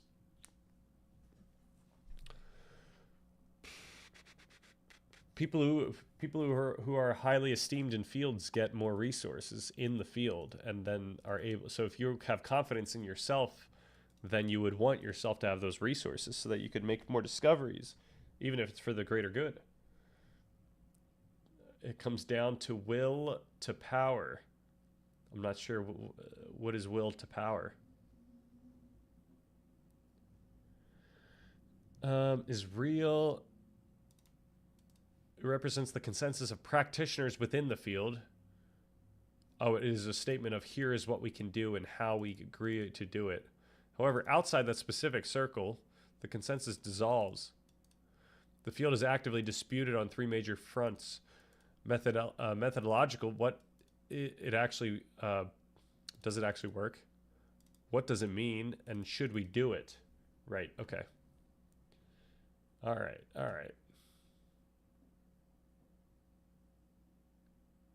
I'm gonna have to end soon. The consensus, what practitioners agree on. The authors are leaders of the SSGAC. Does this thing think that we know what the SSGAC is? Nope, I actually don't know. SSG. Genomics, what is the AC? Oh, Association Consortium. When they speak of consensus, they are referring to the technical standardization that has occurred over the last decade. It predicts, but imperfectly. There is agreement that PGIs can statistically predict social outcomes better than chance. For example, a PGI can currently explain 12 to 16% of the variance in years of schooling. Okay, I need to actually just get this statistics lesson. Can you explain what it means for a measure like this to explain some percent of the variance? All All right, we'll get to that. Quality control, the consensus involves blah, blah, blah. All right, so the disputes. Portability dispute. Right, I think this is what it mentions, right? Critics argue this makes the science inherently inequitable if the tools only work for one demographic. Okay, didn't they mention this? The genetic confounding dispute. In 2019 through 2024, several papers demonstrated is genetic nurture, right? Isn't that what the paper mentions? Okay, they acknowledge this, hence the shift to sibling studies, but critics argue that earlier claims of genetic influence on wealth were vastly overstated and that the field is still recovering from inflated estimates. Okay. The coherence dispute, theoretical. The so what critique. A PGI is a black box. It sums up thousands of tiny genetic correlations without knowing why they matter. If a gene makes you slightly more irritable and irritable children get suspended more and suspended children drop out of school, the PGI will label that gene a low education gene. Calling this genetics of education is misleading. It is the genetics of being suspended in a specific school system. I don't know if I'm compelled by that. It could be many different things, right? Like this is population wide, and you're getting like, if you have a large sample size, it doesn't really matter why you're leaving the school system or having the low educational outcomes. That's the point. It's checking for a bunch of things. It's not checking for like how you're going to do on a test. It's checking, you know, how you end up there, which, yeah, we need to take it for what it is. Right, the ethical dispute. The authors are very careful to say that PGI should not be used for eugenics or embryo selection. However, commercial companies are already using these exact papers to sell embryo screening for IQ and educational potential. Critics argue the academic field is providing the ammunition for new eugenics, regardless of the author's cautious caveats. Embryo screening for IQ. Okay, well, if we're at the stage of embryo screening, then we are talking about a slightly different thing, even though people would still argue that's eugenics. All right, methodological truce. Explaining X% of the variance is a statistical phrase that sounds impressive but is often misunderstood in the context of social science genomics. Understanding it is the key to understanding why the field is so controversial. Here is breaking down what that actually means. All right, imagine you're trying to guess how many years of school a random person completed. 0% variance explained. You have no clue. Your best guess is just the national average. 100% variance explained. You have a perfect formula. You plug in their data, their DNA, and it tells you exactly they completed 16 years, 2 months, and 14 days of school. 15% of the variance means you have a slightly better than random guess. You know enough to bet better than a coin flip, but you will be wrong most of the time for any specific individual. Is that how that works? If you plotted everyone's genetic score against their actual education, 100% would, okay. Concrete examples. What is 15% in real life? To see if this is powerful or weak, you have to look at how it separates people at the extremes. At a population level, if you take a group of unrelated people, the 15% variance explains by translates to significant visible differences on average. Person in the top 10 of genetic scores is roughly 4 to 5 times more likely to graduate college than someone in the bottom 10%. The gap between the top and bottom deciles is roughly 2 to 3 years of education.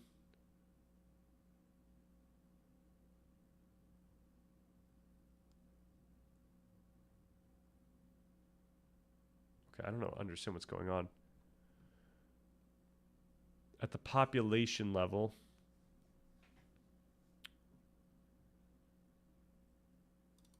okay. at the individual family level. This is where the 15% figure is misleading. That 15% captures not just biology, but the environment correlated with it. Okay, I didn't want this. I want a... sorry, I'm looking for the notion of variance separate from this specific topic. I'm just looking generally. I've learned this before. I need to get back in. All right, so I'm guessing we're gonna do all this stuff tomorrow. Dopamine detox actually can be quite useful to take. Is that a Huberman? Let's get rid of that. This is real but highly specific. No. Looking for the bottom here. Let's strip away the genetics and look at variance explained. The R squared statistic, right? And variance is just a fancy word for differences. Explaining variance is a measure of how much we know about why those differences exist.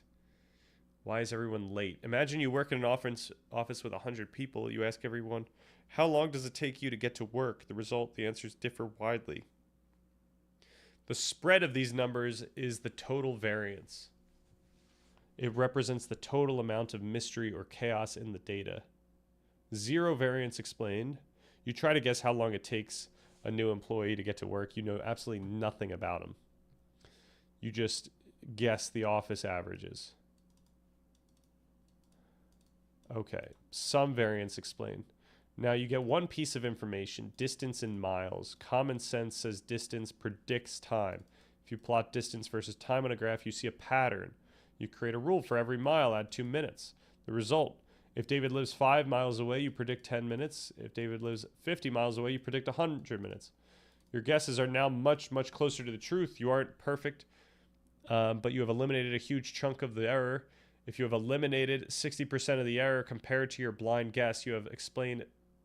If you have eliminated 60% of the error compared to your blind guess, you have explained 60% of the variance.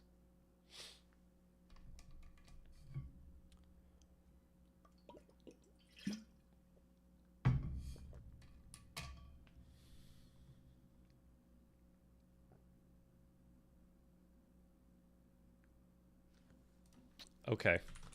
I think I'm looking to go a little more in the weeds about variance and R squared. I understand what a variance, a percent variance tells us roughly, but I'm looking for what it exactly tells us. We'll see if that works. Oh, that was Nietzsche. It comes down to will to power. Nice. All right, after this one, I'm probably calling it. I'm feeling quite tired and a little lightheaded. I think that happens when I talk so much for a long period of time. Did I say something about this?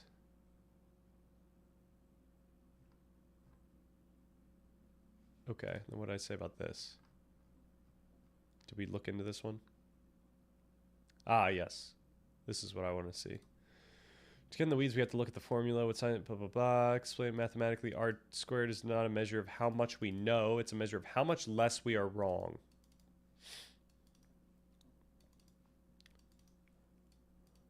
Okay, here's the exact formula. Okay, so R... Yeah, I remember that. Okay, to understand this, we have to find the two variations, sums of squares. Total variation. Okay, right? 1 minus that. Imagine you're trying to... But you have... Okay, sum of squares. This is talking about the sum... We're talking about a bunch of errors here now, right? You must guess the average. Let's say that the actual weights are that. You're wrong that much. So this is the errors. To get the total variance, we square those errors to get rid of negatives. I see. We square each of these. And then we normalize this, right? Or am I out of touch here? Oh, we're normalizing that by doing this. Unexplained.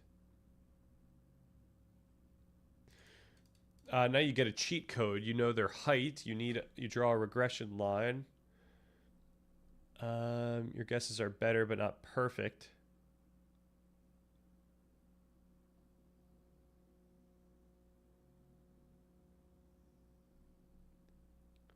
Okay, we square these new smaller errors and add them up.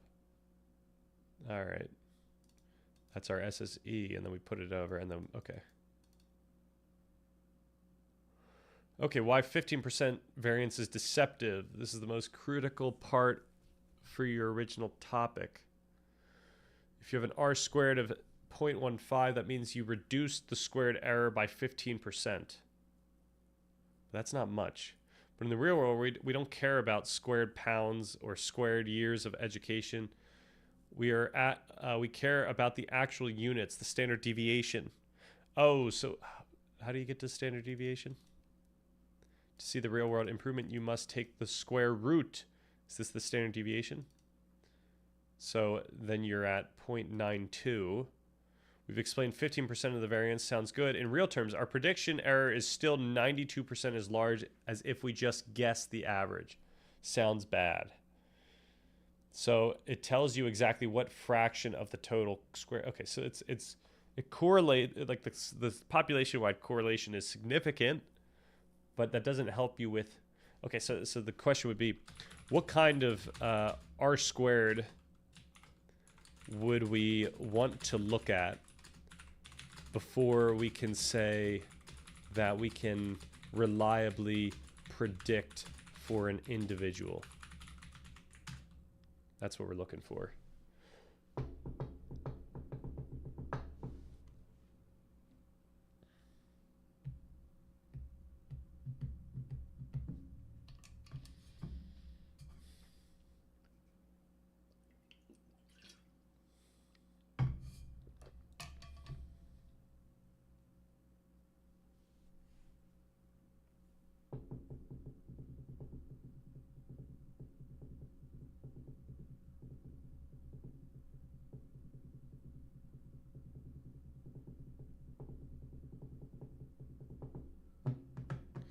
To reliably predict an outcome for a specific individual, you generally need an R squared above 0.8 or 0.9.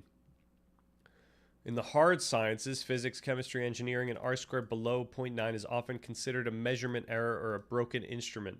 In the social sciences, an R squared of 0.2 is considered a strong correlation, which highlights the massive gap between discovering a trend and predicting a person. Aha. So can you predict for an individual? Yes, at 0.99%, right? If you know the voltage, yep. Mostly, you can bet on the result with high confidence if it's about 0.85. Physical biology, no, you can guess. So height predicting weight. You can guess heavy or light, but you will often be wrong about 20 to 30 pounds. You see the trend, but the individual variance is huge.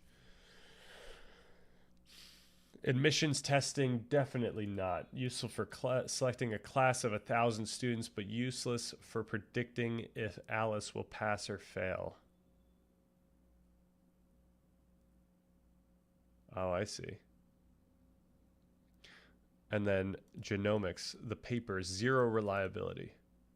The prediction is barely better than a random guess for any single person at 0.15. Yeah. Why 50? Okay. Now going into what you mentioned about methodology regarding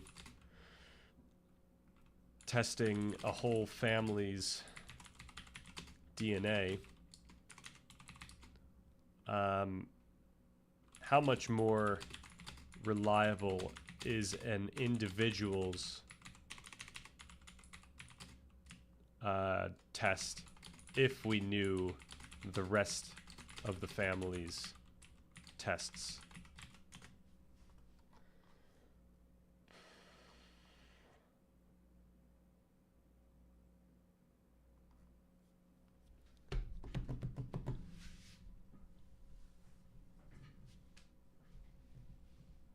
This is the twist that shocks most people when they dig into this literature. If we add the whole family's DNA, the predictive reliability for the individual actually drops. Wow, it sounds backward. Usually more data means better predictions. But in this specific field, adding family data reveals that much of what we thought was genetic predictive power was actually just cheating by picking up on the environment. Okay. Here's why the family data makes the score for an individual more honest but less predictive. To use the numbers we discussed earlier, standard test, but family adjusted test. By comparing you to your siblings, we strip away everything you share. Right. Okay, I see. All that is left is the pure difference in DNA.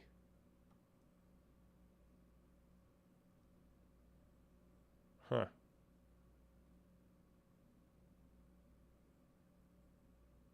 Knowing the family's test proves that our ability to predict an individual's life outcome based strictly on biology is incredibly low.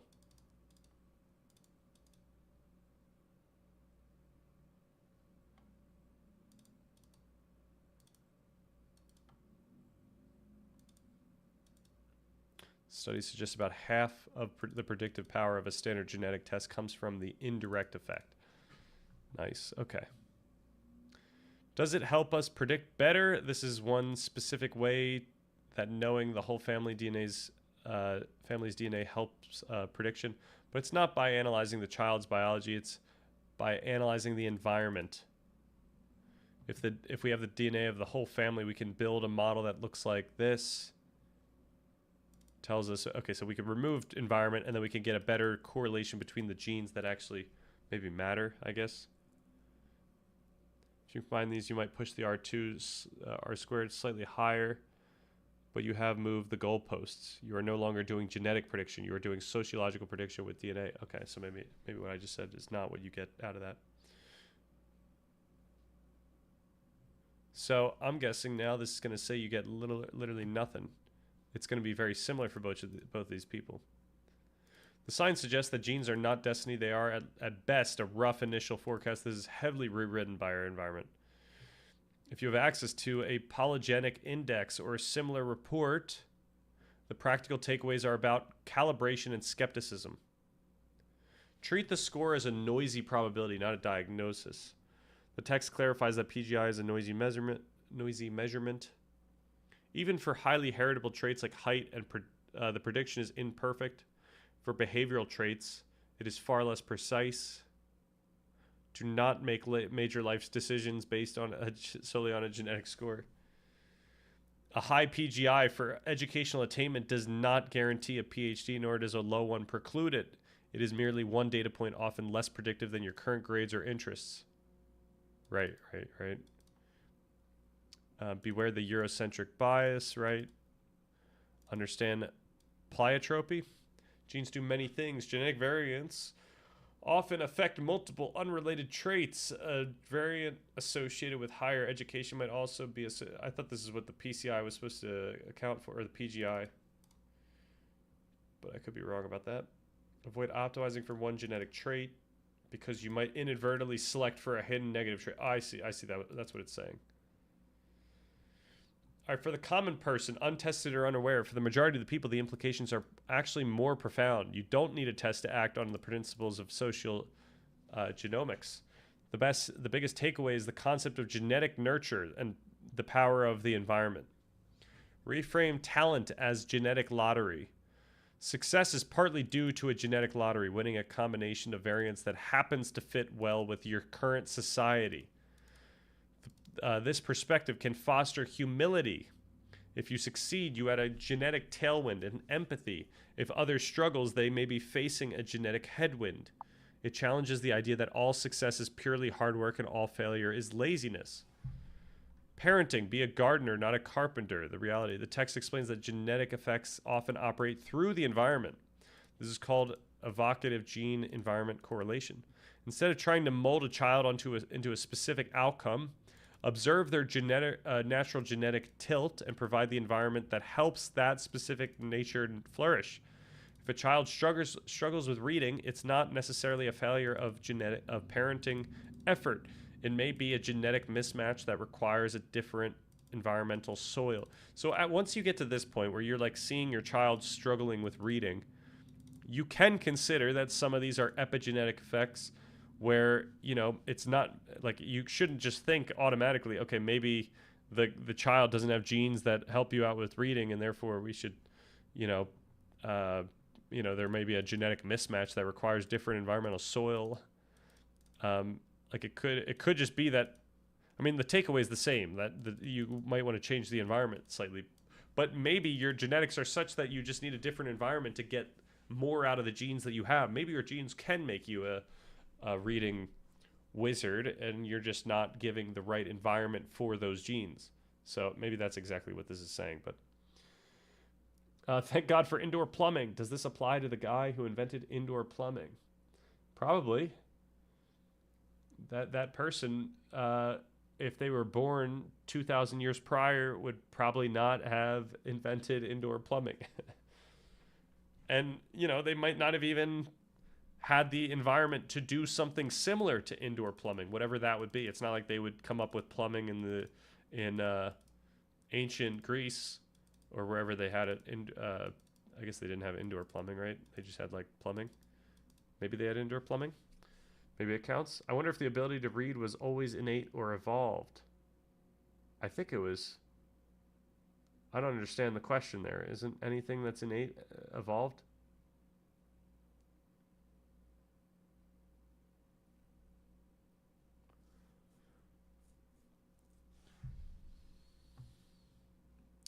Invest heavily in environment because it amplifies genes. Genetic potential often needs a rich environment to manifest.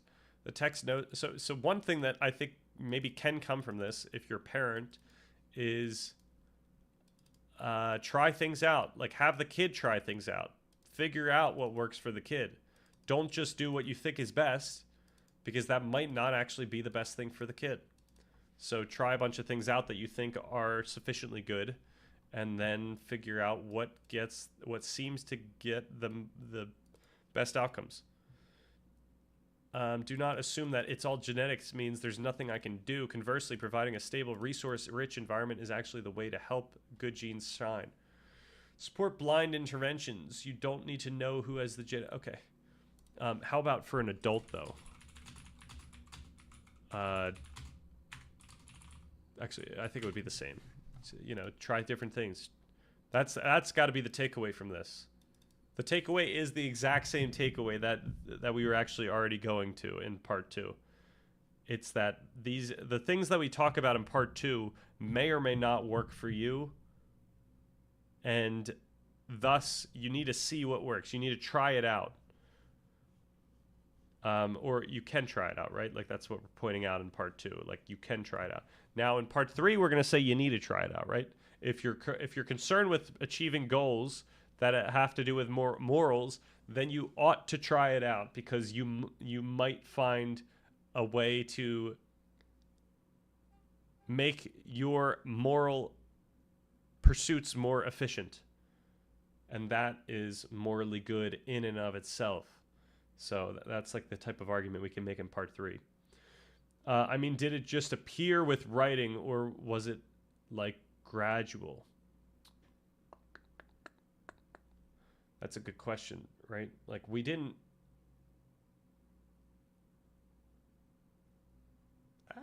You know what? I would say it kind of. I would bet reading and writing both evolved together over time. Like they co-evolved as phenotypes. Is that what I would say? It seems humans just started reading stuff. Is that the case? Like, would markings in the sand, or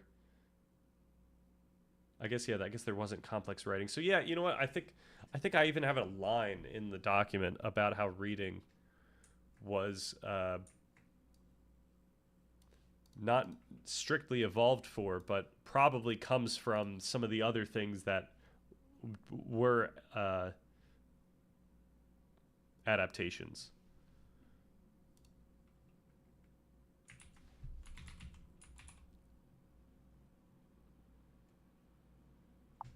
There it is.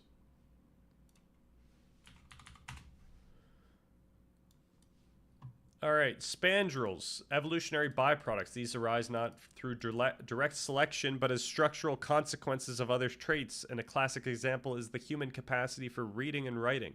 Our brains were never directly selected for literacy, but reading emerged as a byproduct of neural structures originally evolved for object recognition and spoken language processing. There you go. It's got to be a feature of language since no other animals can speak. Well, bingo. You were correct.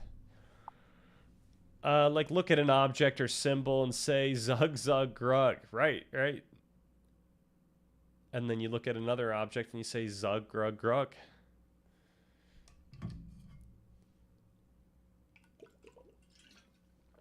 All right, I think I gotta call this and decompress. My head feels like it's high pressurized right now, so fortunately we don't have a headache, we just have that feeling. So I think I just had to breathe without talking for like 10 minutes. I should be watching videos midstream so that I can like do that periodically. Okay, let's do it. Let's get out of here.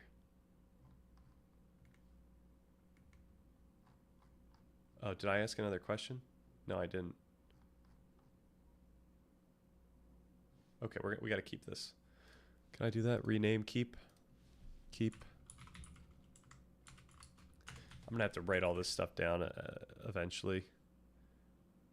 We might want to keep this as well. Review.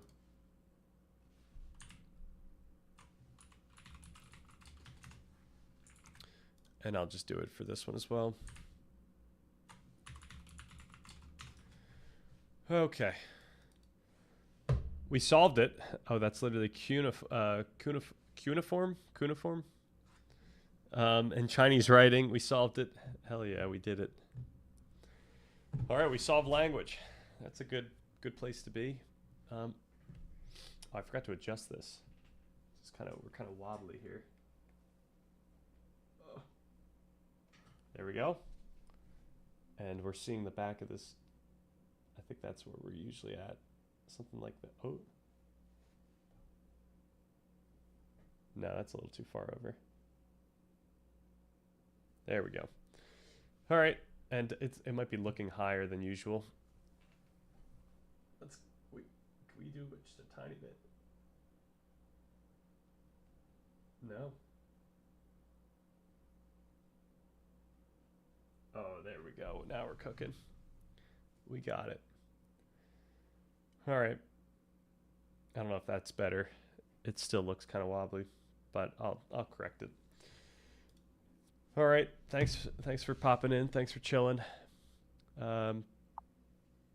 Thanks for any of the lurkers as well. Have a good rest of the night. Enjoy the Friday, Saturday. See you later.